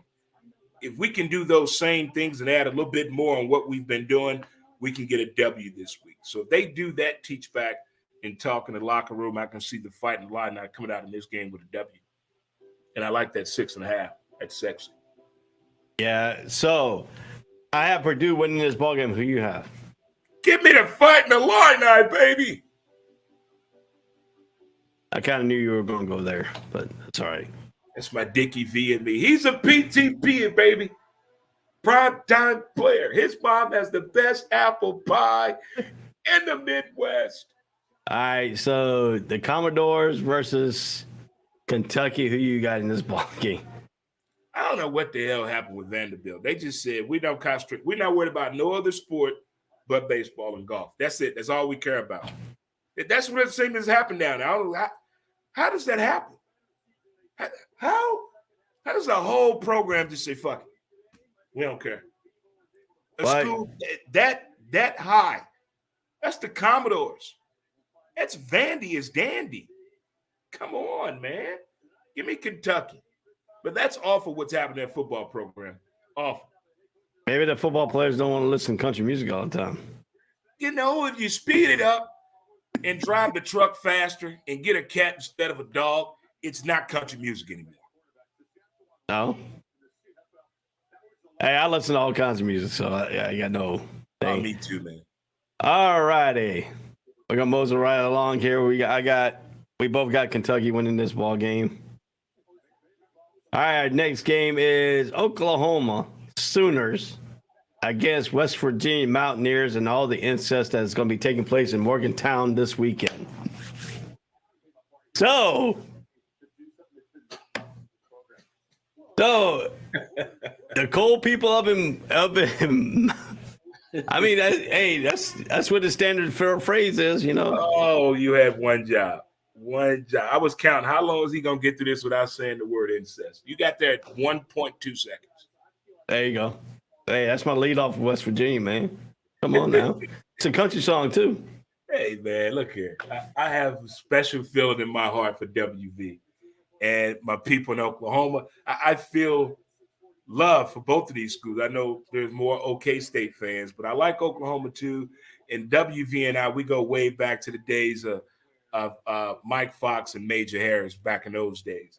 And we thought we were getting Archie, but some other shit happened. But I'm still like the WV. I still like the WV. That $232 million NIL forced them to go to Texas, And we're better than the NIL. Let DRE talk to you. You got to let me be a recruiter. Drake's going to the living room. I know how to talk to old people, young people. I know how to dab it up. What's up? Chest bump. You play the game. What you need me to do to ensure this kid come to our school or university. Talk to me. Now, if you look at Oklahoma's 5-4, 2-4 in the Big 12. West Virginia comes in 3-6, 1-5 in the Big 12. So Oklahoma's been off a few weeks here, playing here and there, playing better here in the last 2 weeks, I think. Yeah, well, they 1-1. They lost to Baylor 38-35. They beat Iowa State 27-13 to beat number 19 KU. Kansas 52-42 to beat Texas. They lost to Texas 49-0, and they lost to TCU 55-24 to start that little skid for Oklahoma. West Virginia, on the other hand, coming in with 3 straight losses. They lost to Texas Tech 48-10. They lost to number 7 TCU 41-31, and they lost to Iowa State 31-14. So what does West Virginia have to do to beat Brent Venables' defense? I mean, it's not his basic defense because he's giving up 435.2 yards a game right now for Oklahoma. What does Brent Venables have to do to make his defense work at Oklahoma? I don't think he has the players that he wants yet. So he's doing the best he can with what he has without losing his damn mind. Because we all know Oklahoma can do better than what they've been playing this year. But that's making excuses for the coaches. That's when you should really utilize your coaching skill when you get in a situation like that. I may not have what I want here, but I'm going to figure out a way to make this work. And whatever he's saying and has been doing, it is not working. Watching this, there's confusion. Even when the ball is hiked, it's like people don't know where to go. And the announcers are just as clueless as well. How are we getting 2 receivers in the same point of the field? So somebody's not getting something here. Somebody don't understand what the quarterback is saying. He can't get the whole play out. We have very limited time to get this long sequence of a play out, and it's not going through the right way for Oklahoma. And on the other hand, you got West Virginia. I don't know what the fuck going up with the quarterback there. The expectations are not reached to the level that it was supposed to be at for the bar of a quarterback of his magnitude at West Virginia. They didn't lose anything offensively. They didn't lose anything defensively. They got some key components to really put this team in a conversation in a top 10. West Virginia and Oklahoma should be top 10 teams right now. But the excuses that they're making Oklahoma don't make sense to me. And the quarterback play and lack of at West Virginia not making sense to me at all. I would have made a change to the quarterback him at WV 3 weeks ago. Yeah, and Anthony Price said Oklahoma gave up after week 3. I don't think they gave up. I just think they didn't play very good.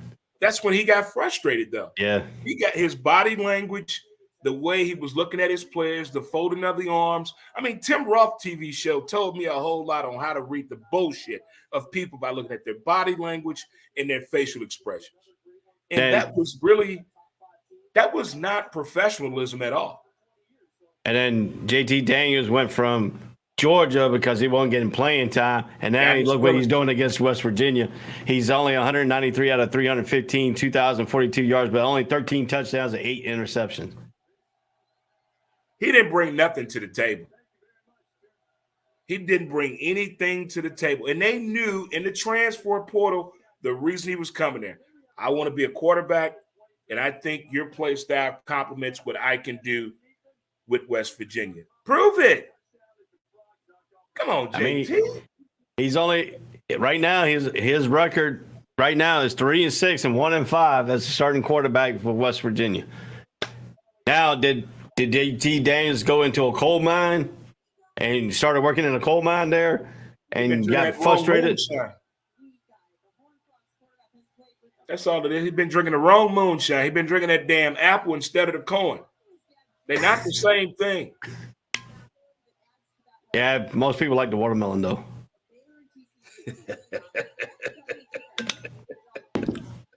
I like it all, man. I like it all. Everybody want to legalize marijuana. Legalize moonshine, damn. Yeah, but you know, what you say, the corn moonshine?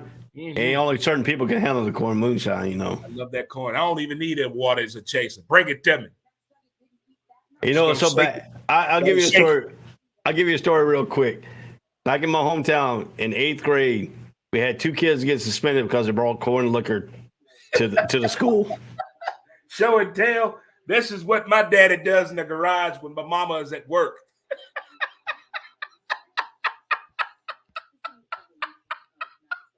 All right, so I got Oklahoma winning this game. Who you got?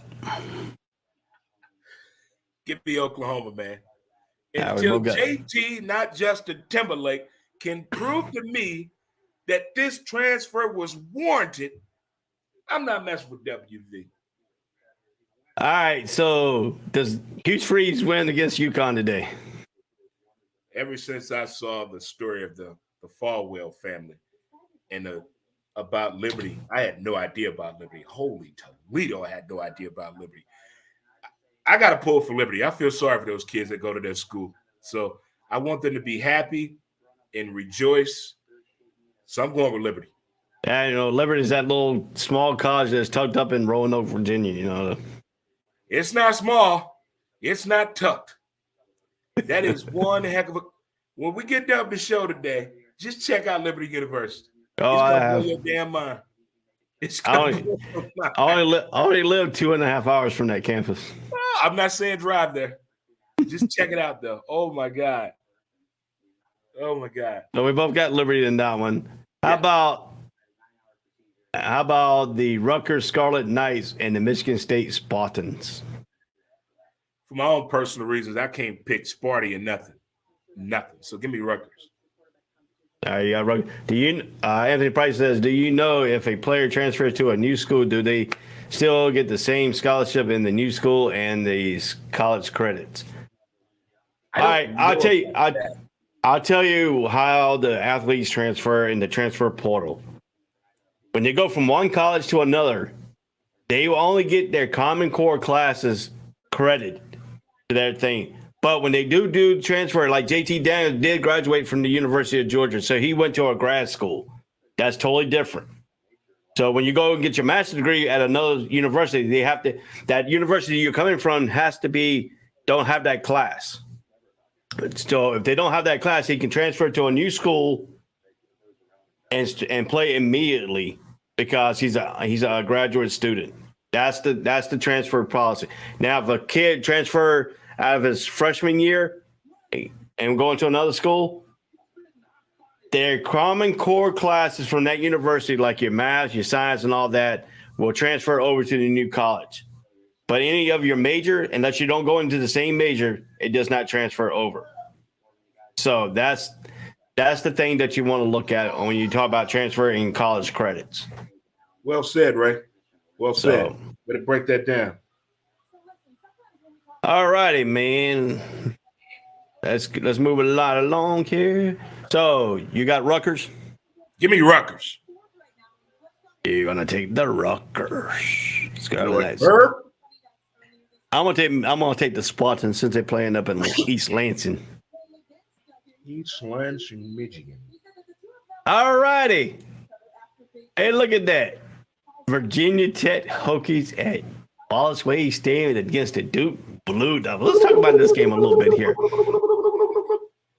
Duke has a chance, if they keep winning, they're hoping Carolina will slip up the last 3 games of the season. If Duke loses this game, their chance of winning the Coastal Division goes in smokes. That's what you hope. Yeah, that's what I'm hoping for.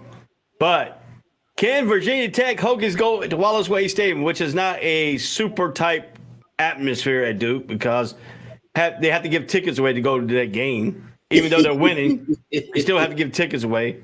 They give tickets away to churches, youth groups, anybody that wants to come. They give tickets. You can walk up to the game day and probably get a free ticket because it won't be sold out. So, how does Virginia Tech defense stop the running quarterback at Duke? What's the weather like today up there? Oh, you want to know the weather? Know the weather. I need to get inside the mind. Into me, I see. This is Vodtech. I miss my man Frank Beamer. I miss him. He was a hell of a man, head coach. The legacy didn't go the way I wanted it to go. The Duke Blue Devils football team has been doing something nobody thought their Duke football team would do. You expect that out of the basketball team, the soccer team, the women's basketball team, and the baseball team, and lacrosse team, but not the football team, especially on the offensive side. Defense, I could see that. You sneaking in some players here or there. That ACC schedule kind of complements a good defensive player in that region for sure. They can stand up and stand out, possibly a Bronco Nagurski winner. But to stop the running quarterback, then what's the temperature? 51 degrees. Ah, bring your bathing suit today, kids. Oh, the Sunshine State. Gorgeous. To stop the running quarterback, you got to hit him in the mouth early. That'll stop him from running. You got to hit him hard. That'll stop him from running. You want to make a quarterback stop running? Put him on his ass. So if you look at it, Stop running. if you look at it, Virginia Tech comes in at 2-7, 1-5 in the ACC. Duke comes in at 6-3, 3-2 in the ACC. Like I said, there are behind North Carolina. Carolina right now has a 2-game lead. They go to Wake Forest here later on tonight. So this game is going to be interesting for the Tar Heels and the Duke Blue Devils too in this game. If Duke loses, their chance of winning the Coastal is gone. Out the window. Out the Open window, door, boys. Here we come, Carolina. So, to keep the pressure on North Carolina, Duke has to keep winning. They play Virginia Tech this week. Next week, they got Pittsburgh at Pittsburgh. So, now if Duke looks ahead to that Pittsburgh game, Virginia Tech can catch them napping. Yeah. This ball game. This could be one of those games where Duke has more to lose in this game. It's part of a more patient conversation being had with the team, coach to player, and coaches to coaches, in their approach to this game for Duke, because there's more at stake for them. So they're going to try to go out here and do something they shouldn't do. They're going to play timid football. They're going to play the first half and the second half are going to be completely different today in this matchup. I guarantee you Duke comes out and play more timid than they played all year, more cautious type football. And that's what leads to mistakes. I mean, Leonard has done pretty good for Duke. He's 159 out of 246, 1,851 yards, and 11 touchdowns, 4 interceptions. But he also leads the team in rushing, 91 carries, 577 yards, and 9 touchdowns. So for Virginia Tech to have success, King has to be the running back that we know he could be for Virginia Tech. He's having a down year, 57 carries, 338 yards, and 3 touchdowns. But the wide receiver, Calhoun, is not having his particular season for Duke. He's only had 36 receptions, 491 yards, and 2 touchdowns. But Smith is the leading wide receiver for Virginia Tech, who has 35 receptions, 647 yards, and 3 touchdowns. Virginia Tech has played better in recent weeks than their record has showed. If Duke thinks this is going to be a lighter game, but have you ever seen a Duke football team sized at 1980s when Steve Spurrier was there? 82.1% for the matchup predictor for Duke, 17.9% for Virginia Tech in this game. 82% chance for Duke to win, only 17.9% chance for Virginia Tech. Yeah, like I said, Tech has not lived up to the billing. I don't know. It's the lack of the talent showing up and proving they can meet up to the expectations of them, or is it the fact that it's just a lackluster year for Tech? Is there more help on the way? Has Duke really needed this game to get them ready for the possible situation with the Coastal Carolina League? That's interesting because Duke's favored by 9.5 in this ball game. Over and under is 49.5.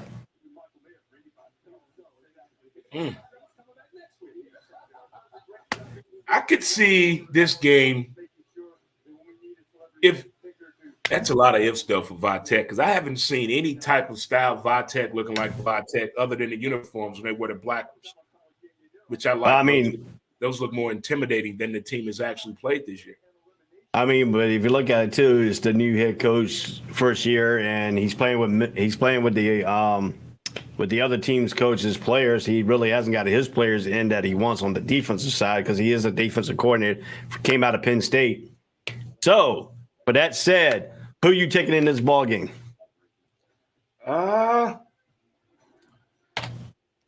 I want Vitek to win this game, man, but it's gonna be hard for them to win this game. But you know, I'm feeling in an upset mode today, man. Give me Vitek. Give me Vitek. I'm taking Vodtech over Duke because Duke's got so much pressure on them, and it's going to be too much in this ball game. I think Vodtech runs them. I think it's going to be a close game, but I think Vodtech wins at the end. Yeah, I'm going for Vitek big time.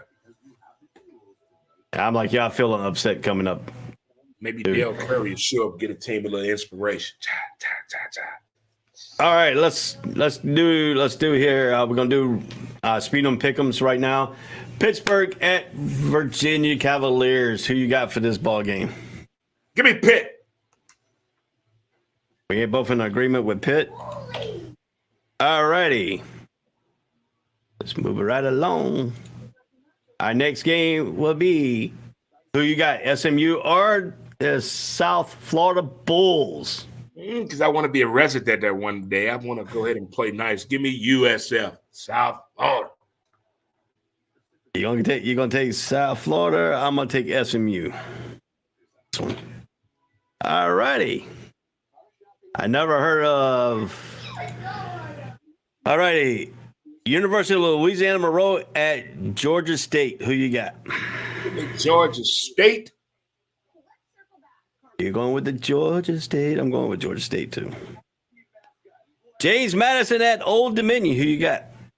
That's interesting topical schools right there. Give me ODU, Old Dominion. They're playing at Old Dominion. I'm gonna take James Madison. I think they're gonna go down with the police escort to get into the Hampton Boulevard of Old Dominion. They'll be safe. Dad? Huh? Is that Dolly Madison's dad, James Madison? I don't know. All right, we got an interesting here. Have you ever heard of Lamar Cardinals at New Mexico State? Oh, yeah. I've heard of Lamar. Yeah. They're taking on New Mexico State. Give me New Mexico State. Yeah, I'm going to take New Mexico State on that one. All righty, let's move right along. We got Rice at Western Kentucky, the Hilltoppers. Who you got? With them Hilltoppers. They got that old shine up there. They got that old shine in them. Yeah, I think the moonshine will come out and be much array. All right, who you got? UMass Minutemen or Arkansas State Red Wolves? I like that, man. Give me Arkansas State. You gonna take the Red Wolves? Red Wolves. You're not gonna take your Minutemen? No. I got Arkansas State too. All righty. How about the Temple Owls at the Houston Cougars? Who you got? Give me Houston Cougars. Give me them Houston Cougars. UH? Yeah, I'm taking Houston too on that one. All right, my friend. This is the game that you really wanted to know about. You ready? Drum roll. Nebraska Cornhusker at number 3, Michigan Wolverines, the khaki pants man on the sidelines. What do you see in this ball game? Khaki pants against the black shirts. Oh, my, oh, my. Still want to know what happened in the locker room. That's not enough explanation to me. What was the lesson learned there, kids? Don't walk past people's locker rooms and look at them and say anything. Just keep walking. But I think this game is more important than the Michigan, the Ohio State matchup. I really do. This game has a lot of significance on it because of the magnitude of the time that it's happening. So they could possibly get 2 losses in 3 weeks if you're Michigan. And that's not something that Captain Khaki Pants wants to deal with. So they really do have to theoretically play Michigan-style football the rest of the year. They have to put people in uncomfortable spots. The special teams got to be exceptionally on point, whether kicking or receiving. That special teams has got to show up. And it may be time for Captain Khaki Pants to go into that old bag of his called the trick play. Maybe that time of year to break that out today. I can see that possibly one of those scenarios at home. Get the crowd in there. We're going to need them with this week coming up. We need that push, and they need a dominant win today. And this is the day and the team and the matchup, being in the big horseshoe, this could put Nebraska in an uncomfortable situation of getting that ass whooped. But this could be the ass whooping that Nebraska needs. Yeah, to get looked at when they get back home. Look what happened to us on Saturday. Yeah, if This you look game at has it, a lot of storylines to it to me. if you look at this, Michigan hasn't been challenged in the last 5 games. Their last 5 games, 27-14 was about the closest game out of all 5 games. 27-14 against Iowa, 31-10 against Indiana. They blew out number 10 Penn State 41-17. They beat Michigan State 29-7, and they beat Rutgers 52-17. They haven't been challenged all season long. Michigan has not been challenged all season long. The schedule has not changed that much in the Big Ten. You're going to get those key matchups. They've just been the better team the past 2 years. Michigan has been a team that everyone thought they were going to be 5 years ago. It's taken a little long for the food to taste good, but they're the same ingredients that Michigan has been doing, but now it's right there. Yes, they lost a lot of key people, but the people that were ready for the next man up have stepped into that role like, okay, Cap, what you want us to do? And Nebraska coming in on a 3-game losing streak. They lost to Purdue 43-37. They lost to number 17 Illinois 26-9. They lost to Minnesota last week 20-13. That's not good for them at all. Nebraska likes to run the football. They can run and pass. They're 143.2 on the rush, 243.9.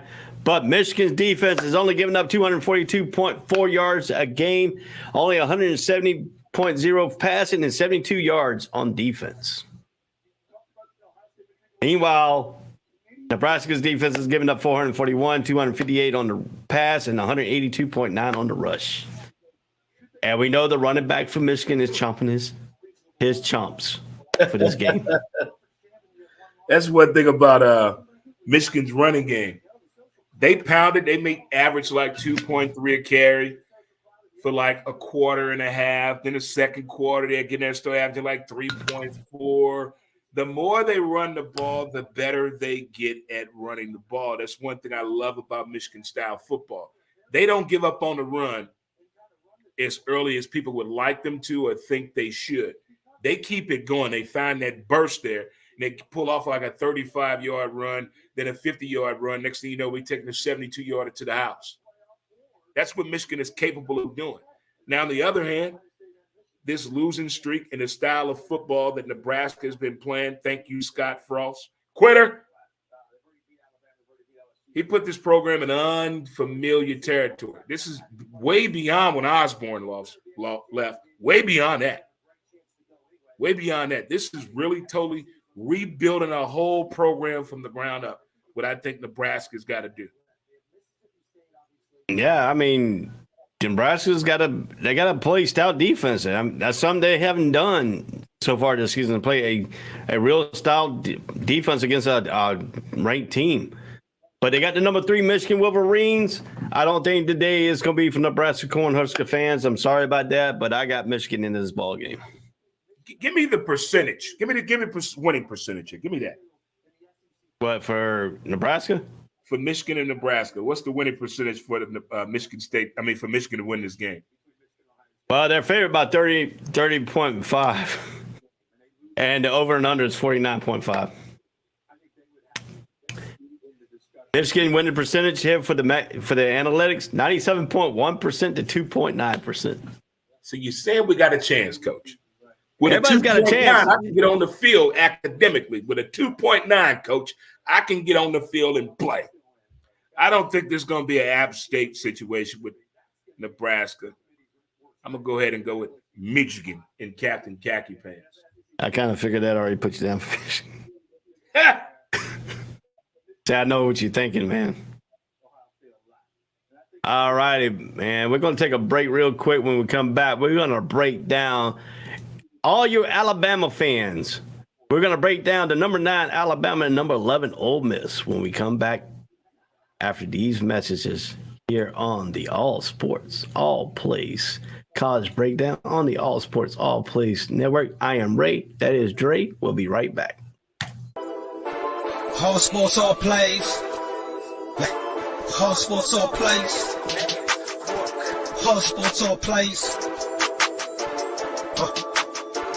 365, we're making a plays. We talking the game, get you through the days. We're high in the court, the dime in the lane. Variety, topics, living the same. All presentation, sports information. In the airways, taking the nation. All sport, all plays. Like working your faces. Grace at the field, so tie the laces.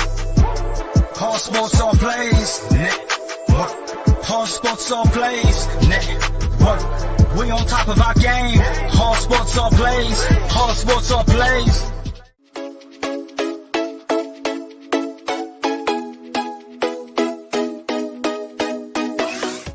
What did you say? I said Kobe Bean Bryant has been overrated ever since he passed away. Nah, I'd say they could lose about 4, but I don't see them losing 5. You know what I mean? All sports, all plays. All sports, all plays. All sports, all plays.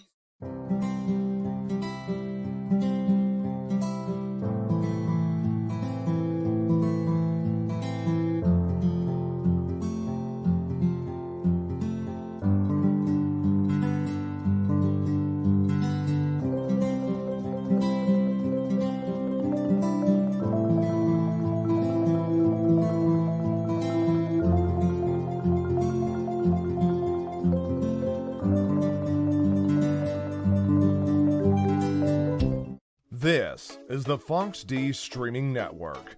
Register to come on our channel at fonxdnetwork.com. Welcome back to the All Sports All Plays College Breakdown. I am Ray. This is Dre. We on the All Sports All Plays Network. You can find us on Facebook, YouTube, Twitch, Roku TV, Tiki Live, whatever you name it, Twitter. We're all on there on the All Sports All Plays Network. You can find us there. You see it's been strolling down at the bottom of the screen. And we're going to put the top 25 up there, the college playoff rankings. That is the college playoff ranking that is current from last Tuesday evening. All righty, my friend. It is time to put Nick Saban on the pedestal here. And the number 9 Alabama coming off another loss during the season against the number 11 team, Mississippi Ole Miss, the Mississippi Rebels. In Oxford, Mississippi today. The Grove is alive. SEC Network game day is there. Tim Tebow is there. He was live on ESPN Sports Center day. So Mr. Tebow himself. Pretty as hard to business. So, my friend, this game is on CBS at 3:30 p.m. This is the last year that CBS will be carrying the SEC game. SEC people are mad about it because they're going to be carrying their same theme songs they play for the SEC games over to the Big Ten game. So, my friend, SEC, you know all about the SEC conference. You're a Florida Gator. We know Lane Kiffin was on Saban's staff at Alabama, sorry. But Alabama comes in at conference play game, 4-2 in the conference in the SEC West, 7-2 overall against 8-1 Ole Miss, 4-1 in conference play. We know that they lost to LSU. LSU owns their destiny in that West. For Ole Miss to keep pace, they have to win the game today. How does Lane Kiffin? He's only got 24.7% at home to win against a 75.3% against Alabama. That's your winning percentage right there. That's the analytics to this. They have Alabama winning 73%. 75.3% to 24.7%. How does Ole Miss win the game today in Oxford, Mississippi? Well, how can Ole Miss beat Bama? Well, this would not be a situation where a last-second play could help them at all. I don't think it's at that point. But I think you're catching Alabama at the right time. The uncertainty of Nick Saban's future, the uncertainty of the commitment to Bama used to be in years past, and the players that are coming in, they're not as highly developed as in years past. You know, previously we've said teams from Nick Saban team could go straight into Sundays, but this team doesn't look like that caliber of team at all. Like it's still some tweaking, and he even said to us earlier this year that he does not have the talent that people think Alabama deserves, but he's still going to put the team out there on the field and play week in and week out. The last time they lost this game, he blamed the coverage. He put the wrong coverage out there. He had more defensive linemen out there on the kick coverage than anything. But it sounds like we're trying to do something for Nick Saban that I didn't think was ever going to come. where you got the coaches, the media, and the fans all are making excuses for Alabama. When we all on the outside saying like this, eventually it was going to catch up to college football and Alabama. That the talent is always not going to go to him right away anymore. Everybody's spreading out. And he got hit by that at one time in one college football year. Now, on the other hand, Ole Miss, Mr. Kiffin need to stop crying about the players that left Ole Miss when he was coming, as opposed to the players that stayed and the ones that he brought with him and used that as motivation. But that body language is a big ordeal to me, and the people down there are really on the right side of this Ole Miss situation. If he takes advantage of this, there is no particular way to beat Alabama. You just got to go out there and play hard football. Play hard football. Play hard football. You know they're going to make 15. They're going to get 15 penalties off the bat. Alabama is. How can you capitalize off Alabama getting a plus 15 in penalties? That's one thing they really need to pay attention to. We know that Alabama still got the quarterback, Bryce Young, 171 out of 272, 234 yards, 19 touchdowns, 4 interceptions. But on the other hand, the USC transfer, Jason Dart, for Ole Miss, 132 out of 216, 1,911 yards, 14 touchdowns, 7 interceptions. Bryce Young's got that matchup won at the quarterback position. But the running back position, we know Gibbs coming out of Georgia Tech is a fast guy. He's very fast, but he can be hit because he's not a big, stout guy. Mm-hmm. So if he doesn't get broken in the line and don't get into space, he doesn't do very well for Alabama. He only has 771 yards out of 113 carries for 6 touchdowns. But on the other side for Ole Miss, Junkins, 180 carries, 1,036 yards, 13 touchdowns. So they don't rely heavily on their quarterback for Ole Miss. The running game has to be a factor today. Does Ole Miss win the line of scrimmage against Alabama? And will Anderson impose his will on sacking the quarterback today for Alabama? So that's the thing. Bryce Young is a very good two-way quarterback, especially when the pressure is on him, as he showed us last week, even though he lost. In the 2 losses, he showed us what happens in pressure situations. He can hurt you with his legs as well as his arm. His downfield vision is impressive to me in pressure situations. But it's when he has time, not to tear you. It's when he has time to do what he want to do. That's, to me, when it gets confusing to him, because it's too much. But when you got to rush him, that's when he's more at the point to hurting a defense. I think he's one of those guys that prefers the game to be that fast as opposed to sitting back in the pocket, going through his progressions and finding a play. He's going to be a second or two off, and that results in a turnover. Yeah, if you look at it too, some people would say, some NFL scouts said that Will Anderson's stock has dropped a little bit from last year to this year because he stayed in college to play. Hopefully Alabama will get back to the championship game. But Will Anderson last year had a better year than he did this year. Is Will Anderson's game got to step up more for Alabama to get into a considerable bowl game, or is Alabama going to lose that 3rd game of the season today? If Alabama loses their 3rd game, don't be surprised or shocked if Nick Saban turns down that bowl bid. We know colleges and coaches have done that before, so don't be shocked if that happens with them. If they do lose this game, it's going to be the biggest story on Monday, and that's 2 days away. It's going to carry over that much weight. But for me to foresee Ole Miss beating Bama today, it has to be a major injury in that game. Major injury. That's the only way I can see it. It has to happen to Bryce Young. It has to be a key component of Bama's offense to go down for that to happen. Now, if you look at this, you know, the points per game, Alabama's scoring 41.8 to 37.4 for Ole Miss. Alabama's defense is only giving up 18.3 a game to 21.6 for Ole Miss. But what it gets me is both teams are balanced offense. 280 yards, 0.3 passing for Alabama to 202.6 rushing. If you look on the other hand, Ole Miss is 227.4 passing, 267.4 yards rushing. Ole Miss plays better when their rushing game is over 200 yards in a game. if Alabama can keep them down to 150 yards a game, they have a better chance of beating Ole Miss. Ole Miss is right now, his target is to get over 200 yards rushing against Alabama. But Alabama's defense does not give up 200 yards rushing. They're only giving up 104 yards rushing all season long. But they're giving up 199.6 passing. So that's going to be the question. But Ole Miss defense is giving up 155.8 yards rushing, 222.2 yards in passing. So both defense there has got to play to their strong suit. Alabama's got to play to their rushing strong suit of only allowing them 104 yards rushing as their average is presented. But Alabama needs to go over 200 some yards passing against Ole Miss defense.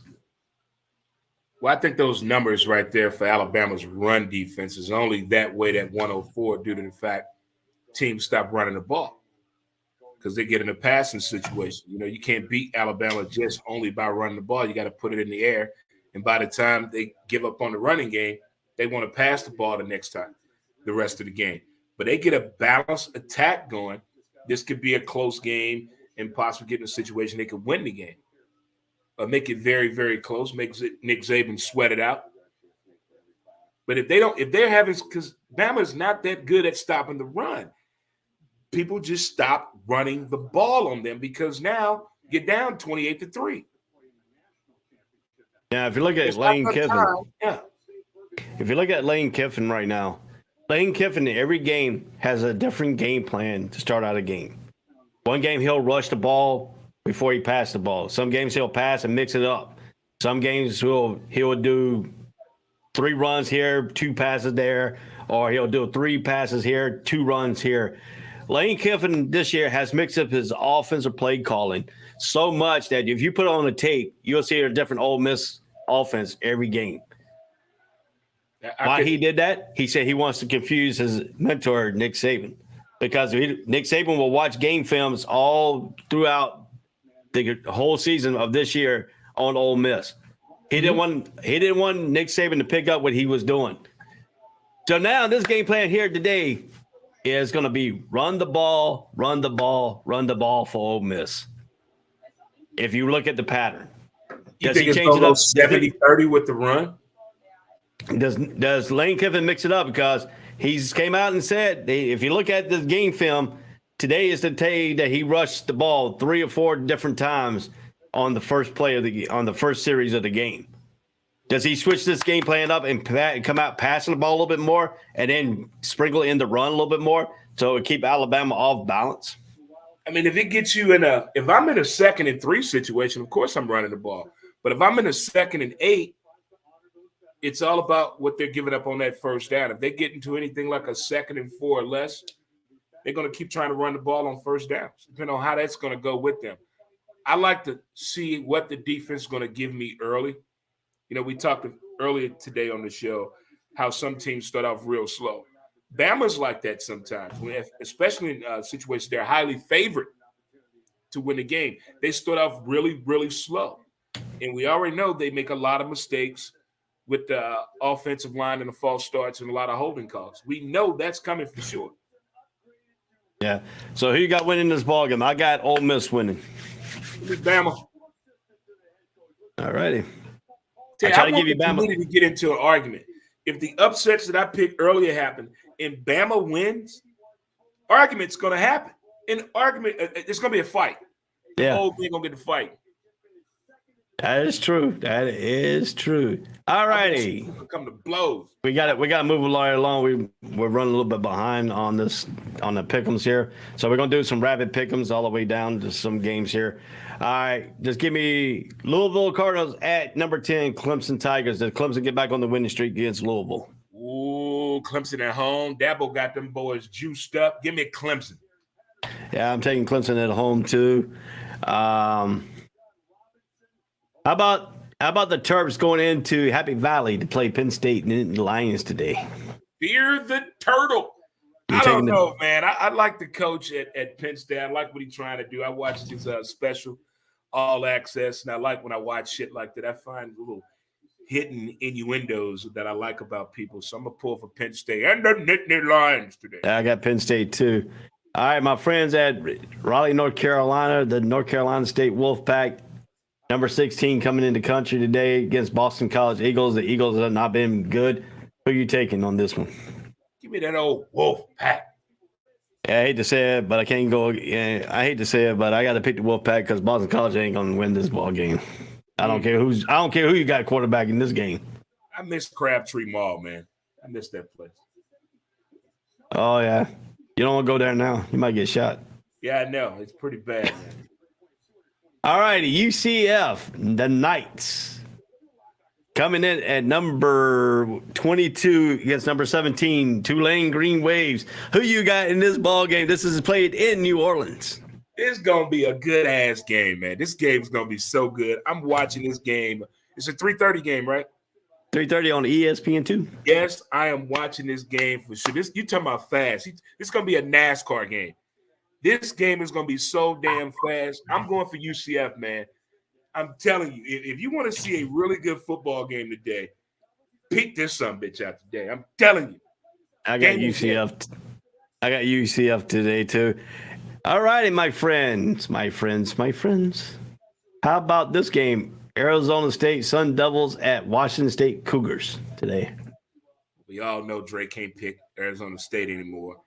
I'm going to take Washington State Cougars. Yeah, I'm going to take Washington State. They're playing at home. All righty. This is the versus the States game here. Iowa State Cyclone against Oklahoma State Cowboys. Does the Cowboys get back on a winning track? Hey, Robert and Heather Norris and the rest of the crew in Oklahoma. What up, good people? OKC in the building. And Bun up in Naptown. I got to go with Oklahoma State. Yeah, I got Oklahoma State too on this one. They're coming off the snide today. Well, if you want to look at the next game here, Northwestern Wildcats at Minnesota Golden Gophers. This game is played in Minnesota on the U.S. soil. We know Northwestern has not won a game on the U.S. soil this year. The only win came in Dublin, Ireland, against Nebraska. I'm going with the Gophers, man. In the words of my buddy Kurt Copeland, Minnesota. Yeah, I still got Northwestern not winning a game in the U.S., so I'm going to go with that one too. So, all righty. How about the Miami Hurricanes at the Georgia Tech Yellow Jackets?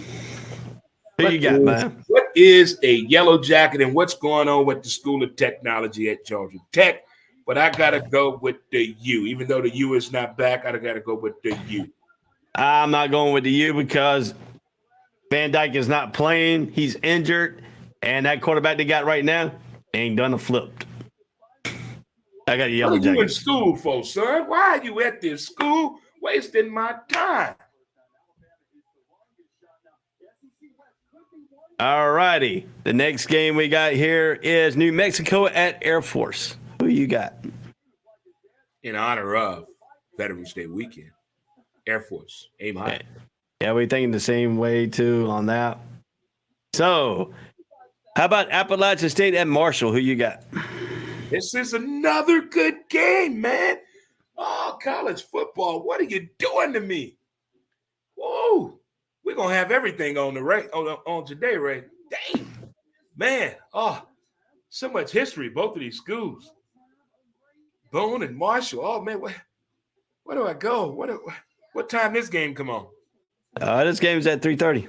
Oh, man. ESPN Plus. Oh, they're trying to get me all over the place. Incorrigible. Oh, man. Give me App State, man. I got App State, too. You got to bring out your cell phone in this one. No. I'm tweeting with my phone today. I'm using all righty. The Charlotte 49ers at Middle Tennessee. This game's on ESPN at 3:30. Who you got? What we playing at? Middle Tennessee? Yep. Give me Middle Tennessee. You want to take Middle Tennessee? I'm gonna take Charlotte. 49ers, the Green Wave. Louisiana Tech at UTSA. Who you got? Give me UTEP. You want UTSA? University of Texas, UTEP. San Antonio? University of Texas, El Paso. No, that's not UTEP. It's UTSA. I thought you said UTEP versus UTSA. No, it's Louisiana Tech. La Tech. La Tech. Give me La Tech. I'm gonna go with the team that you thought was UTEP. I'm going UTSA. I thought you said UTEP versus No. UTSA. North Texas versus UAB. Give me UAB. I just watched the Willie Mays documentary, so shout out to Birmingham. All right, my friend. My friend. All right, who you got, Army or Troy? Give me Army. Let me see here. Did I forget to put Army in here? Looking at my database, I probably did. Let me put them in here. All right, you got, I'll put it down at the bottom here. You got Army. Hold on. Army at Troy. You taking Army? Yes. All right. I got Army 2 on this one. I'm picking all Forces game there. All right, there we go. Now we're back on the right track here. I'll put them in the right spot. All righty.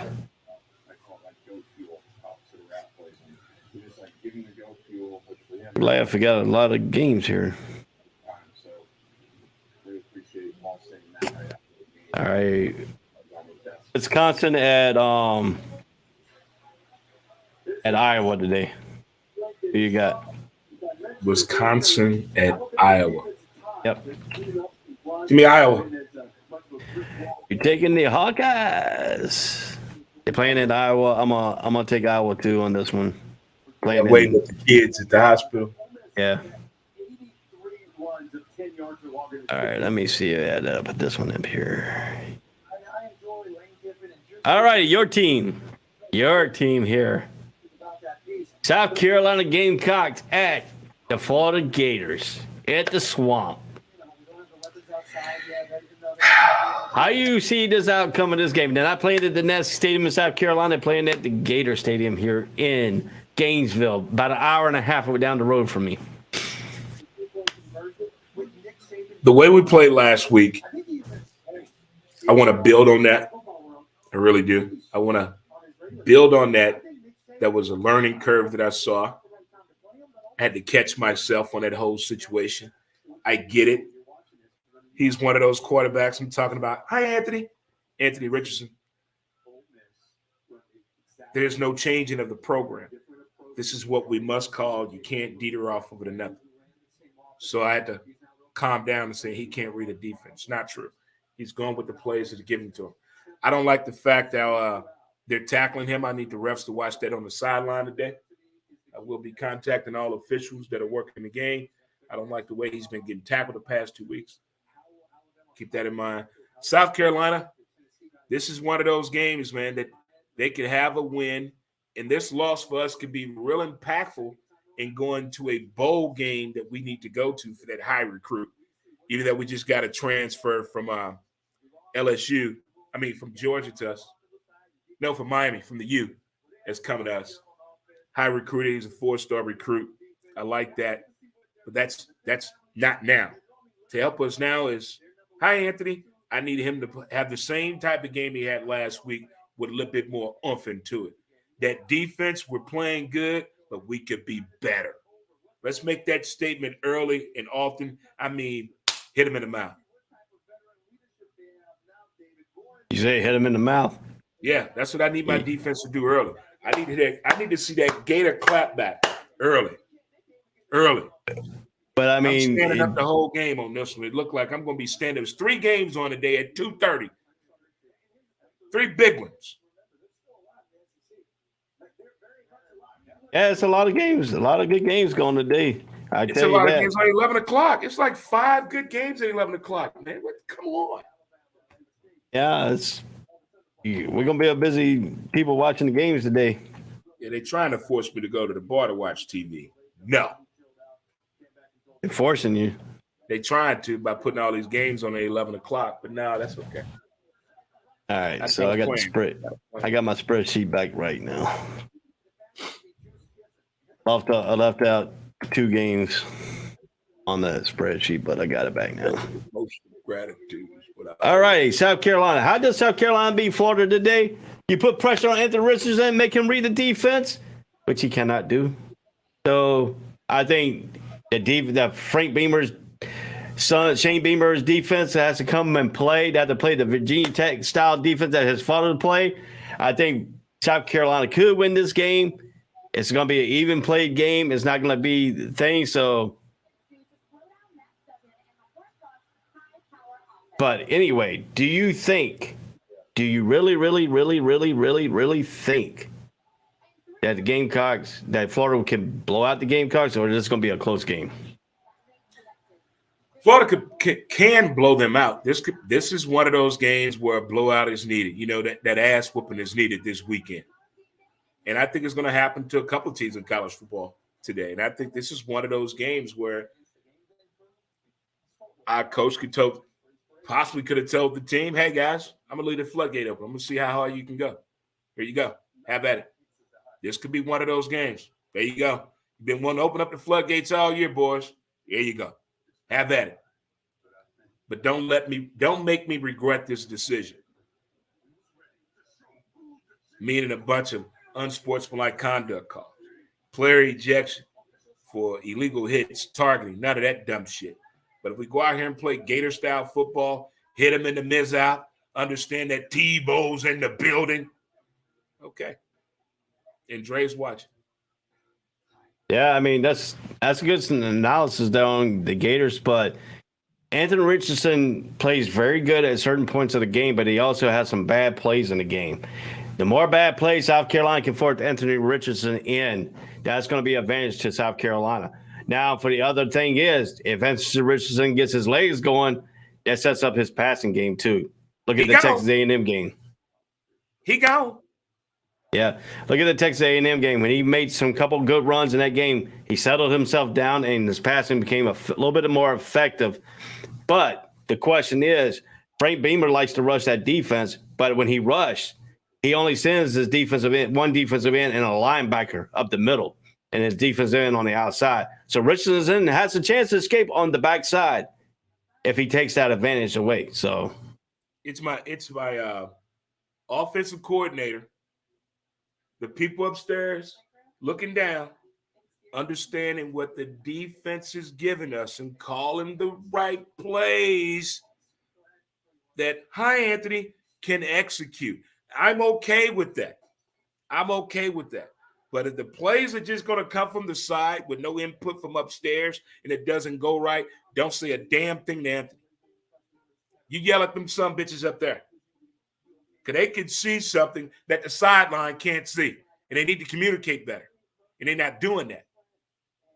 But to me, the way I look at the Florida games is that third quarter against Georgia here in Jacksonville, they played to Anthony Richardson's strengths until Georgia figured it out what they were playing with in that fourth quarter. They got back in to take that game away. That's the coaches.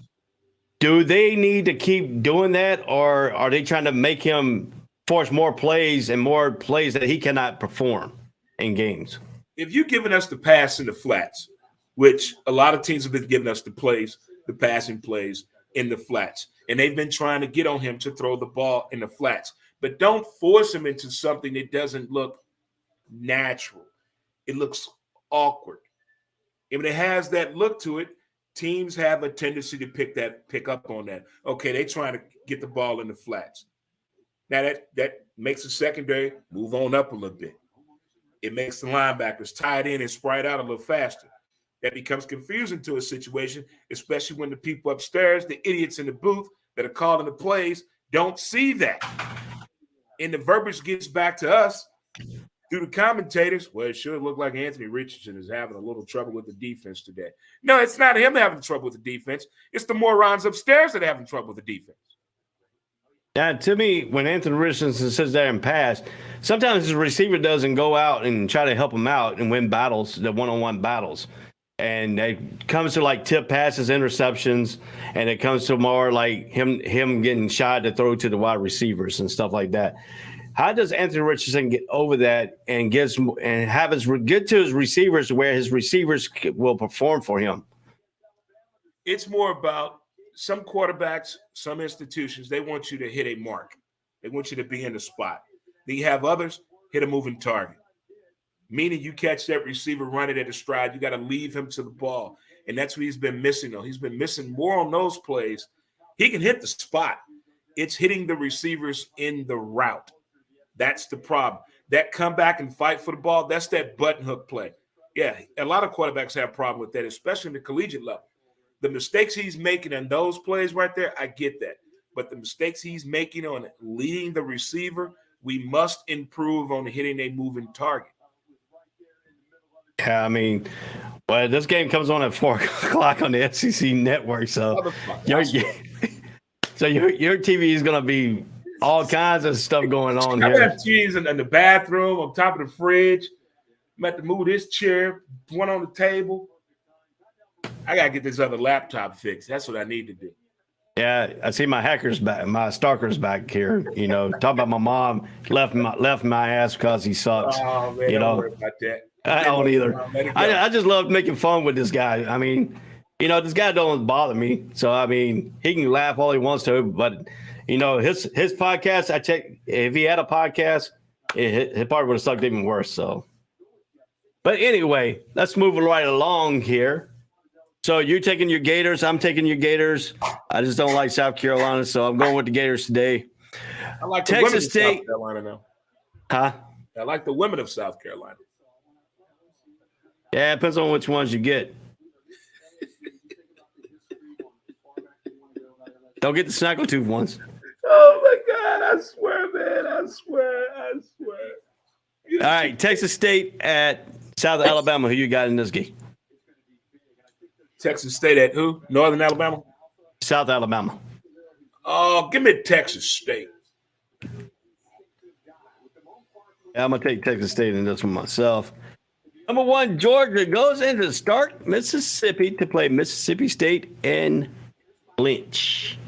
His style of offense. What do you see in this ball game? If Georgia treats this, if they still hyped over that win off of Tennessee, they're in trouble. But if they treat that the way they treated the year they lost to Bama twice,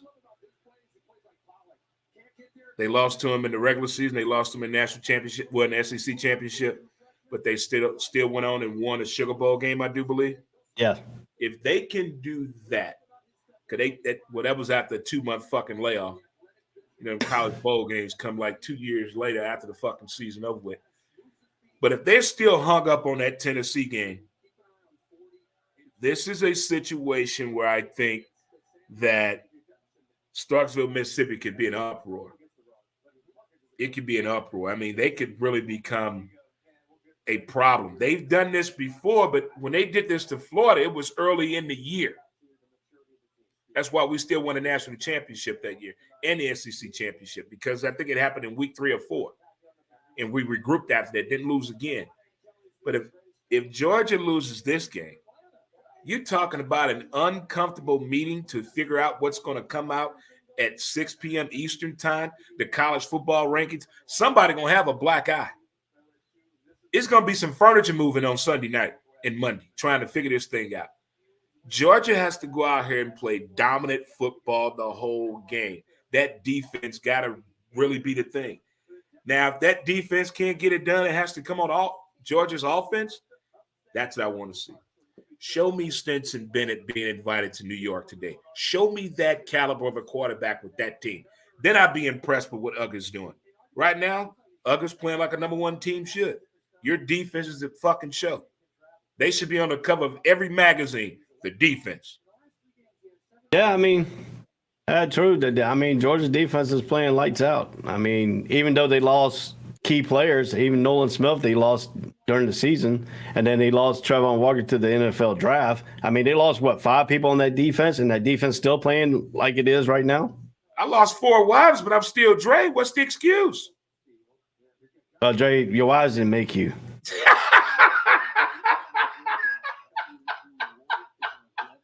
I mean, I did not. I had an ex-wife that was trying to control me. That's why she's my ex. You know.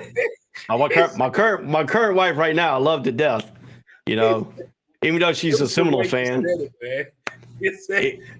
You know, even though she's a Seminole fan, you know, that's only a little bit of flaws she has. But at least she's not a Duke fan or a State fan. So I can live with it being a Florida State fan, you know. That's too funny. That's too funny. But I really want to see the offensive side of Stetson Bennett that everybody talks about. I'm tired of hearing how smart he is. He's a hometown kid. Everybody loves him. Oh, his family is this. What a career this young man has had at the college level. What he did to quarterback for the school in his hometown. I'm tired of hearing that shit. Show me what he can do with that ball in this game. Show me. Not the defense. I want to hear more about him today. I mean, if you look against Tennessee, he had that one good run that set it apart. I'm just telling you the facts. He did have one good run. The fact is, you gave me one example of offensive satisfaction. But he didn't need. I mean, an invite to New York. I need more. I mean, what he did against Missouri, bring him back in that game, because the defense sure wasn't stopping Missouri in that game. I could get half a point right there on him. I could get half a point. That was just a little bit. But Mizzou team playing a Georgia returning defending national champion. No. Hey, you know what they always say? To be a champion, you gotta have one of them ugly games on your schedule. To marry a hot woman, you've had to date some ugly women. I feel you. Yeah. I feel you. Hey, they need loving too.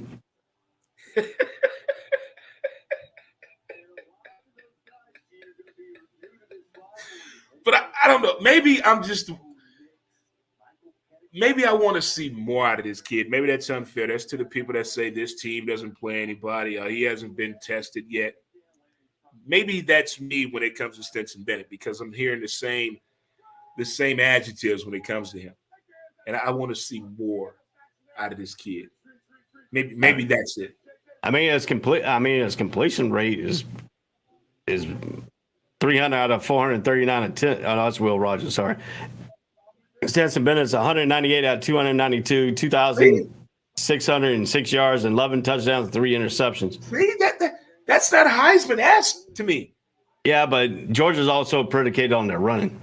The run sets up the pass. That's running back you. Georgia has the running back position locked up for the next 10 years. The state of Georgia has the running back position locked up for the next 10 years. If you don't believe me, look at the state of Georgia high school running backs. Yeah, and if you look at Edwards has a problem fumbling the ball. He has fumbled in the last 3 games. At least one fumble. He got little hands, mama. But you got to worry about the tight end, Brock Bowers, for Georgia. He could run the ball, he could throw the ball, and he can catch the ball. He reminds me of Mark Bavaro. He really does. Old giant football tight end. He reminds me of him. His size, his build, his blocking ability, the way he catches the ball, his downfield vision. That guy has so many tendencies of a Mark Bavaro to me. So how many teams runs a reverse to the tight end? In the South, a few. But yeah, I get what you're saying. That's impressive. Yeah, that's impressive. That's a lot of you asking a lot out of the fat guys with 300 pounds on that line to move. That's a lot. Yeah. So, I mean, if you look at it that way, you know, you got to stop Brock Bowers. You got to stop Edwards. If you stop Edwards, you got McIntosh comes in the game, and he's still a dominant running back, too, in his own right. But I tell you one thing. If Mississippi State defensive line can get pressure on that offensive line and get back there and really push that offensive line, that could cause some problems, because to me, Stetson doesn't do that good of a job throwing outside of the pocket of running. He loves to sit in that pocket and tear you apart. He likes to step up in the pocket. He doesn't like to step back and throw. He likes to step up in the pocket. Yeah, the problem we're going to have in this ball game here is Georgia's defense only gives up 179.1 yards passing. Mississippi State likes to pass the ball 325.6, and they only rush the ball 80.7. Georgia defense only giving up 86.4 on the rushing. Mm-hmm. So it's going to be the defense versus their offense in the making right now. But when you sprinkle in Georgia's running attack and passing attack, also at 320 passing to 194 game, that leaves you in a little bit of trouble because Mississippi State's defense is okay, 210 against the pass and 150 yards against the run on the defense. So, I mean, we all know what Georgia's defense can do. I mean, that is illegal. That is illegal footage. That's the dark web watching Georgia defensive line run after people. It is insane. It is savage, but it's a beautiful thing to watch people that size run that damn fast, man. That is unreal, unheard of to me. But we know what Georgia defense can do. And if I know your defense is going to do that, here's what my offense must do. See, we can go that conversation back and forth. If they defense is going to do that, this is what our offense must do. I don't want to get into a kicking game with this situation or the special teams because Georgia puts their backup non-starting running backs on punt return and kick return. That equals 6 points. So I don't want to get the game to that level. In order for Mississippi State to keep this game in control situation, we got to push that line. Push that fucking line. If they can't move that line, this could be a straight up rout today. They putting up 70 points, that being Uga. yeah, so I got Georgia winning this game. Who are you taking? You taking Mississippi State? I got 2 bets on this game. On this show, I'm picking Uga. I'm hitting the bookie up. I got an upset. What's the points in this? Over and under is 52, and Georgia's favored by 16.5. 16? Yeah. I'm taking the points. No. I'm gonna do what's the over under? 52. I'm doing the under, and I'm taking Mississippi State. You ain't gonna take the points in Georgia? No. That's okay. That's simple. I'm telling you, I want some furniture moving at the committee meeting. I want somebody to do a Todd Brady and break a fucking tablet. Yeah. I want some furniture moving. Yeah. All right. Yeah. Our next contest is number 25, watching it at number 6, Oregon at 7 o'clock on Fox. Who you're taking in this ball game? I want him to put the money where the mouth is, Mr. Nix. I want you to put up 5 touchdowns and 400 yards. Come on. Show me. Let's go, Oregon. Let's go.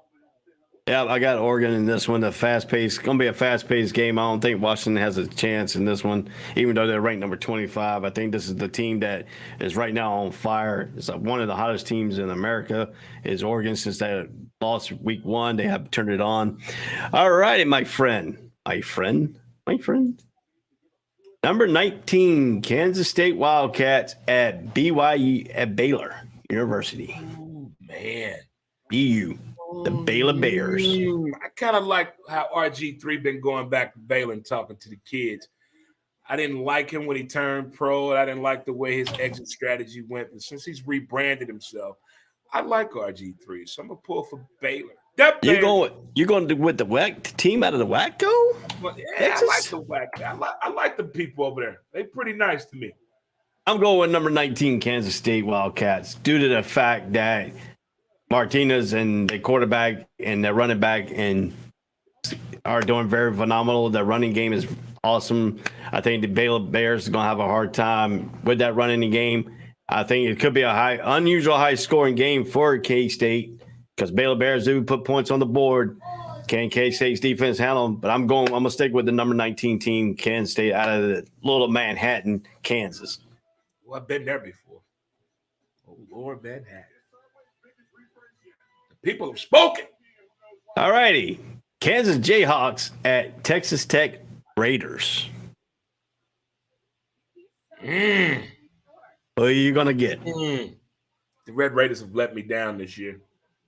Kansas has been playing good football. Not the basketball team, Daddy. The football team. I know. Give me Texas Tech. You're taking Texas Tech. I'm going to take Kansas in this one. So that's another game that we're not on with together. All right, my friend. Wyoming at Colorado. Who you got?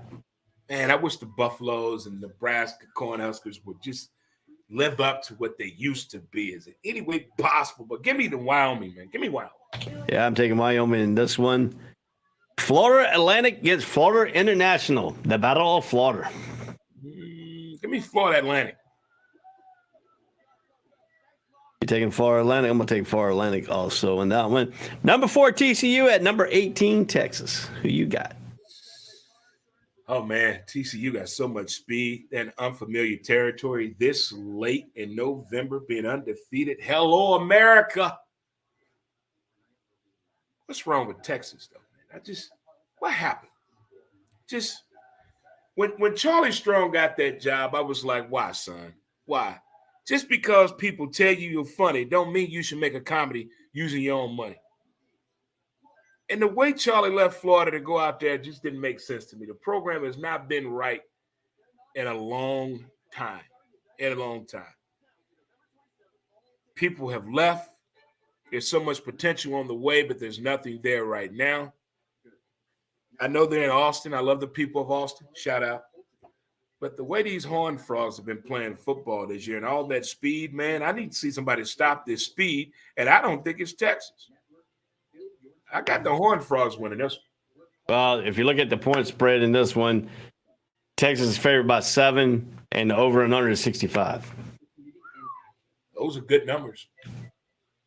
But TCU has to stop the running game of Robertson for Texas. That's the bright spot for Texas is their run. But Worthy, the wide receiver, is also good, but so is Johnson. But the question is, there have been reports that Johnson for TCU might not play today because he's coming off an injury still from last week.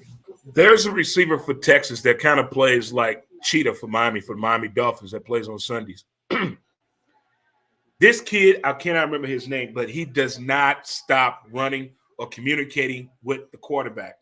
That's Worthy. When the quarterback is scrambling, this kid does everything he can to keep the play going. He never gives up on the play. I saw that on All Access with SEC football. With Texas football. And they showed this guy. I wish I could remember his name. This kid does not stop running at all. I think it's Worthy. I think Xavier Worthy is his name. That's him. Yeah. That's him. Yeah. Yeah, he's good. He keeps the play going. He tries he moves around. When the quarterback rolls out, he'll move around to that rollout, come back in, go back out. I seen one play this year that it's the Oklahoma game that he rolled out. Worthy came, but looked like he was coming back in to catch a 5-yard pass. Quarterback pumps the 5-yard pass, and he takes off down the field and gets a wide open touchdown on a play like that, on a broken play. So, yeah, Xavier Worthy is a great wide receiver. He does keep the plays alive and going on that too. But, my friend, I think TCU's streak is going to end today. I think number 18, Texas, will win this ball game behind Robinson and Worthy because TCU's defense is not going to be able to keep him if the quarterback rolls out of that pocket. So. That's your first upset pick of the day. That's your first upset pick of the day. No? Yeah, it is. You sure? Yeah. You didn't pick any upsets today. You were the favorite. Hold on. I picked upsets. I picked Virginia Tech over Duke. The fucking upset.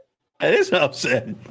Duke football beating Vatech football. All right, Ray, you want to play that game? This is a bigger upset than that.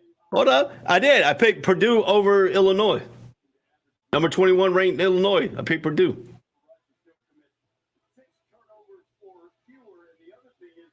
Yep. This is a bigger upset than those two.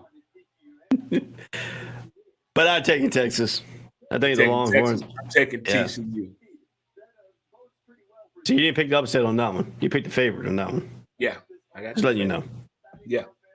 All righty, my friend. The next game we're going to talk about is my North Carolina Tar Heels will go up to play Wake Forest, the Demon Deacons, today.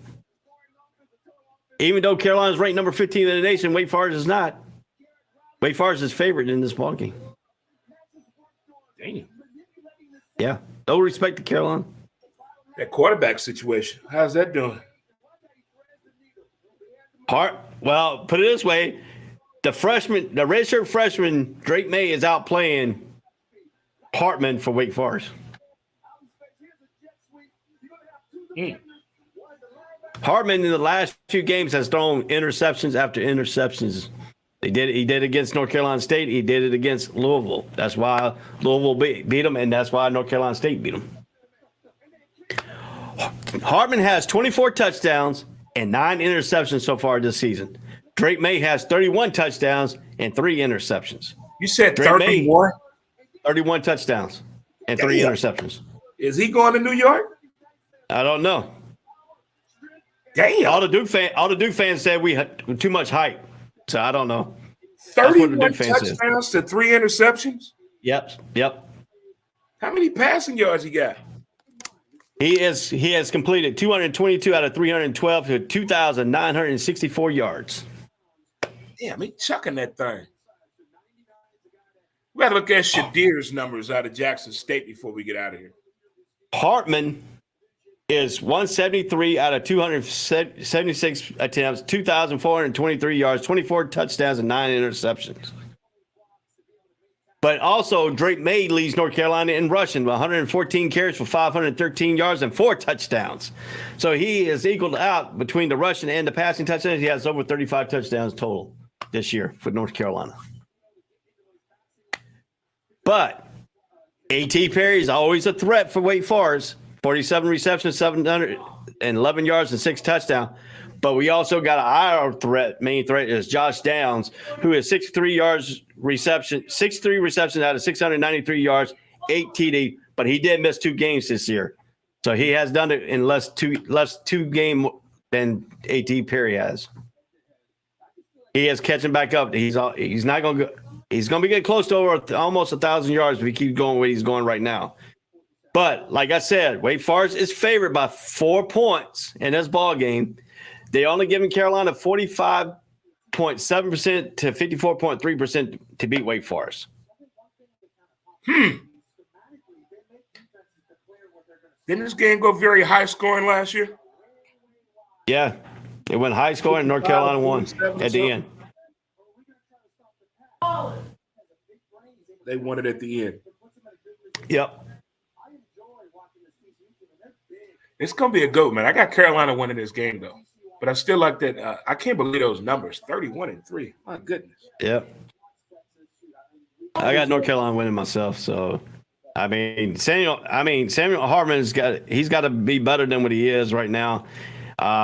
Right now, he's got interception in his mind. He's been throwing some awful-looking passes, but defense has been getting rushes on him. North Carolina has to continue that, getting rush on him and not letting in. But one thing that scares me about the Wake Forest game is the slow mesh. That slow mesh point that kills when you don't know if he's going to put the ball in the belly of the running back or if he's going to take the ball out and throw the RPO behind it. So Carolina has to watch that slow mesh. They have to prevent that. So. You think it's going to be a blowout? No. There's never going to be a blowout. Wake Forest and Carolina don't play blowout games. I didn't expect that high scoring affair last year, though. That's the way they play. Shadir Sanders has 27 touchdowns and 5 picks. Yeah. 26-64 in yard. Goodness. All right, my friend. Texas A&M at Auburn tonight. Job on the line here, buddy. Job on the line here. Yeah. Job Who you got? On the line here. Honey, don't buy a Christmas tree. Don't buy a Christmas tree yet, honey. Not yet. Oh, yeah. Oh, Mr. Fisher could be gone, man. So who you taking? You taking Texas A&M or Auburn? I want an uproar. I want to see. Well, Auburn, Cadillac. Did he tear his ACL last week? Who? Pulled a hamstring. Who, Cadillac? Yeah, while he was coaching on the sideline. Pulled his hamstring. Hey, the dude wants to win the job, man. He's on audition. You know what? I wouldn't mind seeing him get a dub today against Texas A&M. You know, I You need to taking be a Auburn? shake up anyway. Jimbo, you know, since they got into it at they win a meetings, he ain't been the same either. So the hell with him too. I got Auburn beating Texas A&M. I got it too. I got Auburn beaten. All right, man. Southern Miss at Coastal Carolina. Who you taking? Coastal Carolina. Shout out Yeah, I to already Murphy. picked. Yeah, I already picked Coastal Carolina. Number 23, Florida State at Syracuse. In honor of my buddy Hot Tub Dave and his wife Stacy, the big Florida State Seminole fans, I gotta go with Florida State Seminoles. For my honor of my wife, I will pick Florida State too in this one. She had the shoe in her hand. You better, Ray. No, she's downstairs. California at Oregon State. Who you got? Give me Cal Bears, man. Give me the Cal Bears. I'm taking Oregon State because they're playing at home. What's the fever, Daddy? Stanford at number 13, Utah. Give me Utah. You taking Utah? Yeah. My question in this ball, I want to ask you real quick. I'm taking Utah too, but is Shaw at Stanford? Is his job on the line now?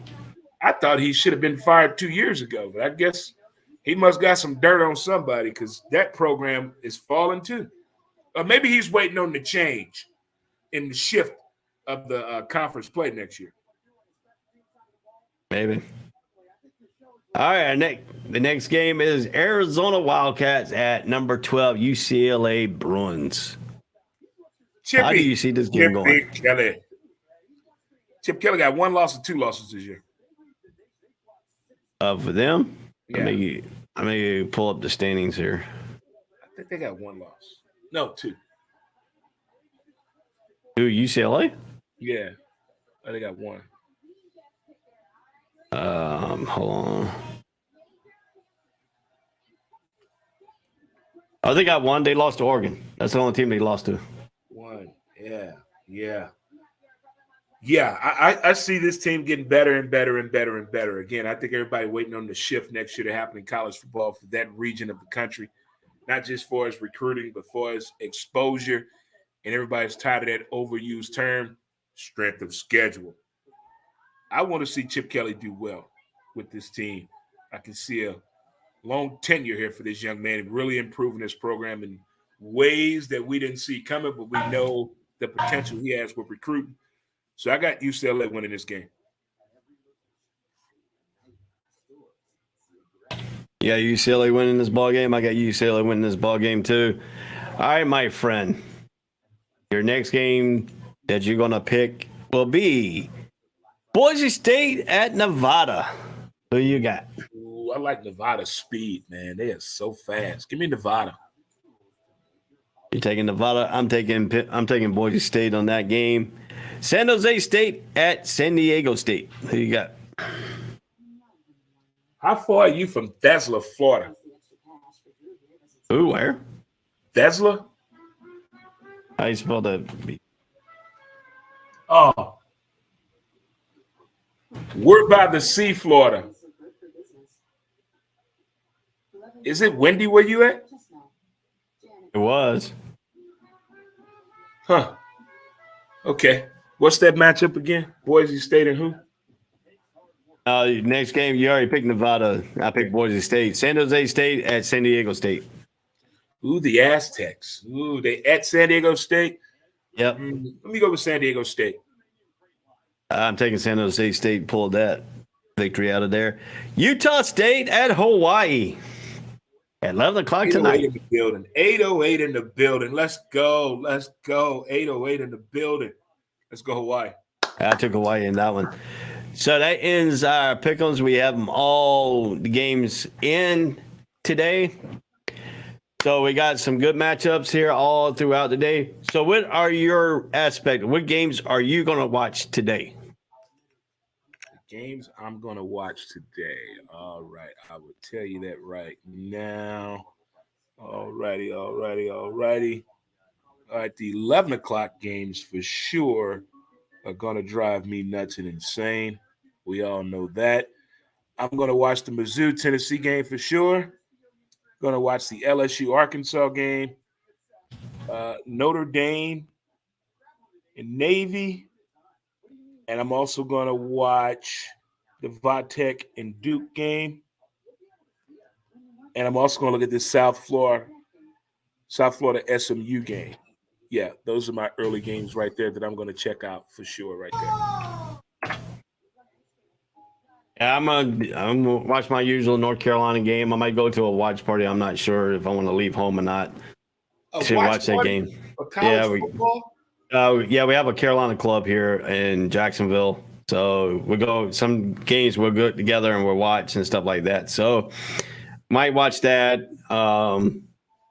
The Florida game will probably be on one of my TVs, but I got to go to the church at 2:00. So some of the games I probably won't watch today due to the fact that I have to go to the church to clean up the church, get ready for a wedding this afternoon at the church. So, and then I got to be on another podcast at 2:00 today for the Kansas City Chiefs and the Jacksonville Jaguars. So I'm doing the Jacksonville Jaguar point of view on their show today. So I'll be on that show at 2:00 Eastern Standard Time, the Red Kingdom, which is on the All Sports All Place Network.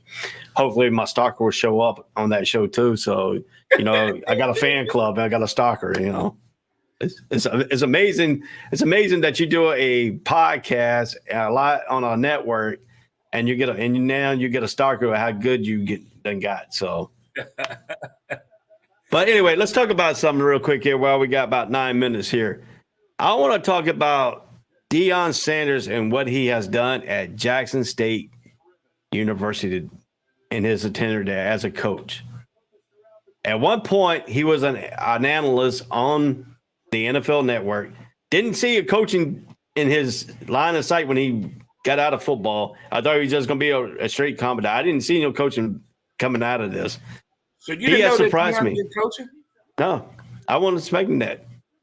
When he decided to be a coach, I was like, man, I want to watch his progression. I started watching some of his progression as a coach and the way he goes and talks about his team, the way he takes up for his players, the way he takes up for the HBU system. But what is your thoughts right now with Deion Sanders? Is he going to ever leave the Jackson State Tigers, go for a bigger school, or will he wait for that Florida State coming once again at him and another different if Florida State don't go under this coach or Novell? Well, Deion has been coaching a very long time. He was coaching little kids. Then he moved to coaching his own kids. He's coaching a high school team. So Deion has been coaching a long time behind the scenes, a long time. He's been involved in football a long time. He never really left the game of football. Commentating was just something to do on the side. But he went after that job, unbeknown to anybody else, but he got the job. Everything made sense, what he has done for that program. Everybody has seen it, but it's more than a program right now. It's something now that's even more obtainable since they got a Power 5 recruit. And nobody thought a Power 5 recruit would go to a HBCU for the fact there's no exposure, the amenities, just the stuff that you normally have. Typically the way the HBCUs were portrayed, it was not what you would think a Power 5 player would go to. But now exposure is out the window. They're on ESPN, ESPN Plus, SEC Network, Channel 5, KSDK 5, Fox Network. There's all kind of exposure right now. And then the NIL deals have helped out with that. And when you have a face and a name like Deion Sanders has been for HBCU sports, it is really now pushed it on to other schools. You got Eddie George now that went to Tennessee State. You got Eddie Robinson Jr. out there. You got so many guys out there with impactful names that is really taken really hold of this HBCU thing. Like the video went viral. What is swag? They added music to it. That's another thing now. So it's there. And I don't think he's going to leave yet because it's not the right situation. He just don't want to leave Jackson State. He wants to have with him the right coaches, the right people to go with him. All that must be included. You're not just getting Prime, you're getting those coaches too. And he wants to be sure that that's the situation. He's setting people up not just to be successful on the field, but what about if you don't want to play football after college? Yeah. You set me up for that too. He's putting people in position to be successful or even to get a taste of success, and they never thought about that before. Yeah, and if you look at it too, I like his pregame ritual, going out and walking the whole entire stadium, corner to corner. Say that one more time, because apparently Eddie Robinson Jr. never saw that. He thought Deion was trying to throw him shade. Man, the man been doing that since he's been doing this in football.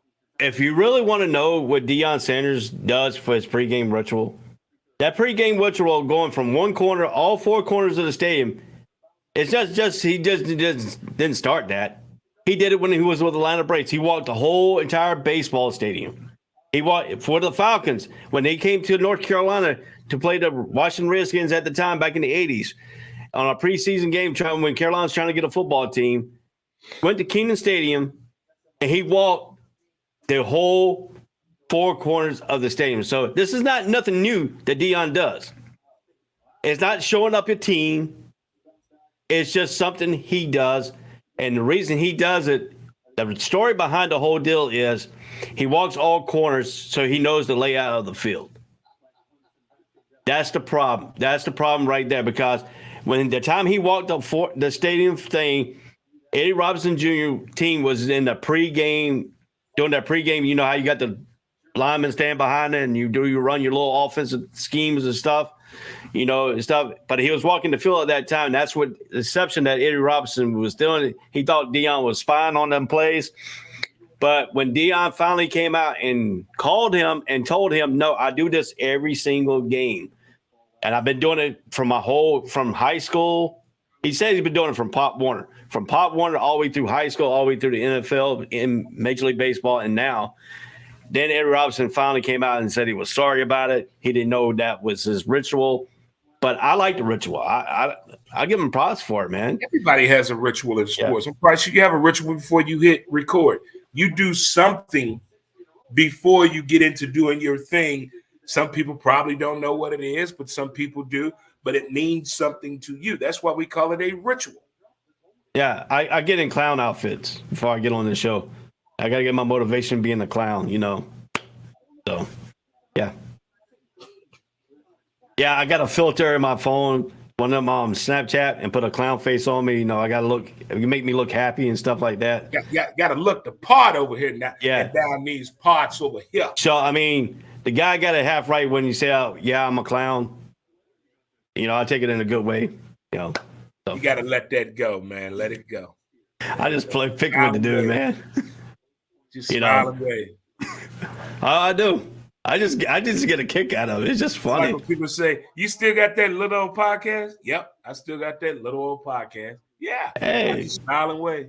Yeah, you just sit there and wave, You still got that job you hate? But anyway, so, I mean, we had a good show here today. We got college football. We're taking you all the way up to kickoff. We got 2 minutes till kickoff. Put that banner up there for me with my show, and I need you to send that to me, that same font size. I'm going to use that too as well. I like that. Okay. I can send it to you. I photoshopped it. I actually put it in Photoshop and made it bigger. Yeah. Hello. Hey. So, if you want to listen to Dre's podcast, all you got to do is click the QR code and the Who to Blame podcast. Dre's podcast there.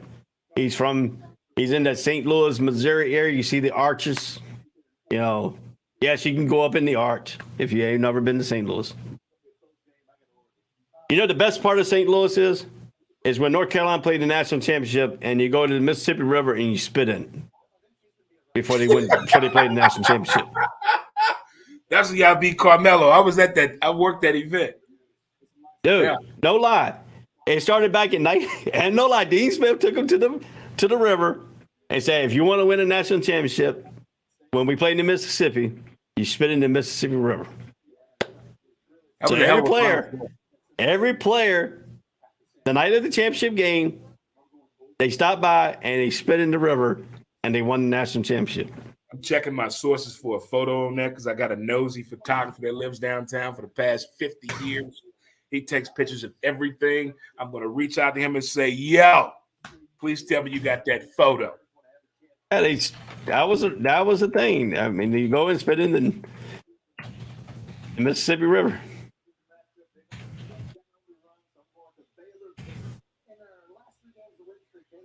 Let me see if I can find it. I don't know if there's been a photo on the thing. Oh, I believe the story. I think I heard something about that story anyway. But I would still be more impressed if there was a photo. Oh, yeah, here you go. I can't play it on here, but I can send you a link. That's an actual thing. The Tar Heel spits for luck in the Mississippi River, WRL TV. Roy Williams has been taking the Tar Heels to the Bank of Mississippi this weekend in St. Louis. This is back on April 30th, 2018. Dean Smith did it in 1982. 2006 they won. What was that, 2000? In St. Louis? Yeah, when was that? 2000, when they beat Syracuse. Or played Syracuse. No, that was Syracuse went here. No, that was 2008 was when they played Illinois. 2005 when they played Illinois. Yeah, Illinois. With D. Williams and Luke Head and who's the other guy? The little short guy. The little short guy. The little the one with the braids. Yeah. Not Darren Williams, but the other guy. Yeah. I can't remember his name. That was the year that they were favored to beat Carolina, and Carolina didn't have a chance to win the national championship, and then Carolina went in there and beat them. Yeah, that was wild. I was downtown when that happened. I worked that event. That was the year that Sean May took his dad's tape, carried it around in his gym bag the whole season, and they finally played it just before the national championship game. He said, "We weren't going to play it until that national championship game." If they made it to the national championship, that night before the championship game, he brought the tape out and watched his father in Indiana go undefeated to win the national title. So, gave motivations. But Dre, it's been fun as always here on Saturday. We had a great time. We always have a good time here. We talk about various stuff on the All Sports All Plays College Breakdown. You can see us next Saturday when we break down more games. So, Dre, man, you have a good week, good weekend. Stay safe, stay dry, stay snow-free. If you see any snow on the ground, take a picture and send it to me. That's the only way I get to see snow. Snow Angel. All right, man, don't forget to send me that picture. I'll send it to you. I'll send it through your messenger. So, okay. Gotcha. It's been Ray and Dre on the College Breakdown on All Sports All Plays Network. See you next week. All Sports All Plays. All Sports All Plays. All Sports All Plays. 365, we making up plays. You talking the game, get you through the days. We're high in the court, the dime in the lane. Variety topics, living the same. All presentation, sports information. Hitting the airways, taking the nation. All sport, all plays, like working your faces. Grace at the field, so tie the laces. All Sports All Plays.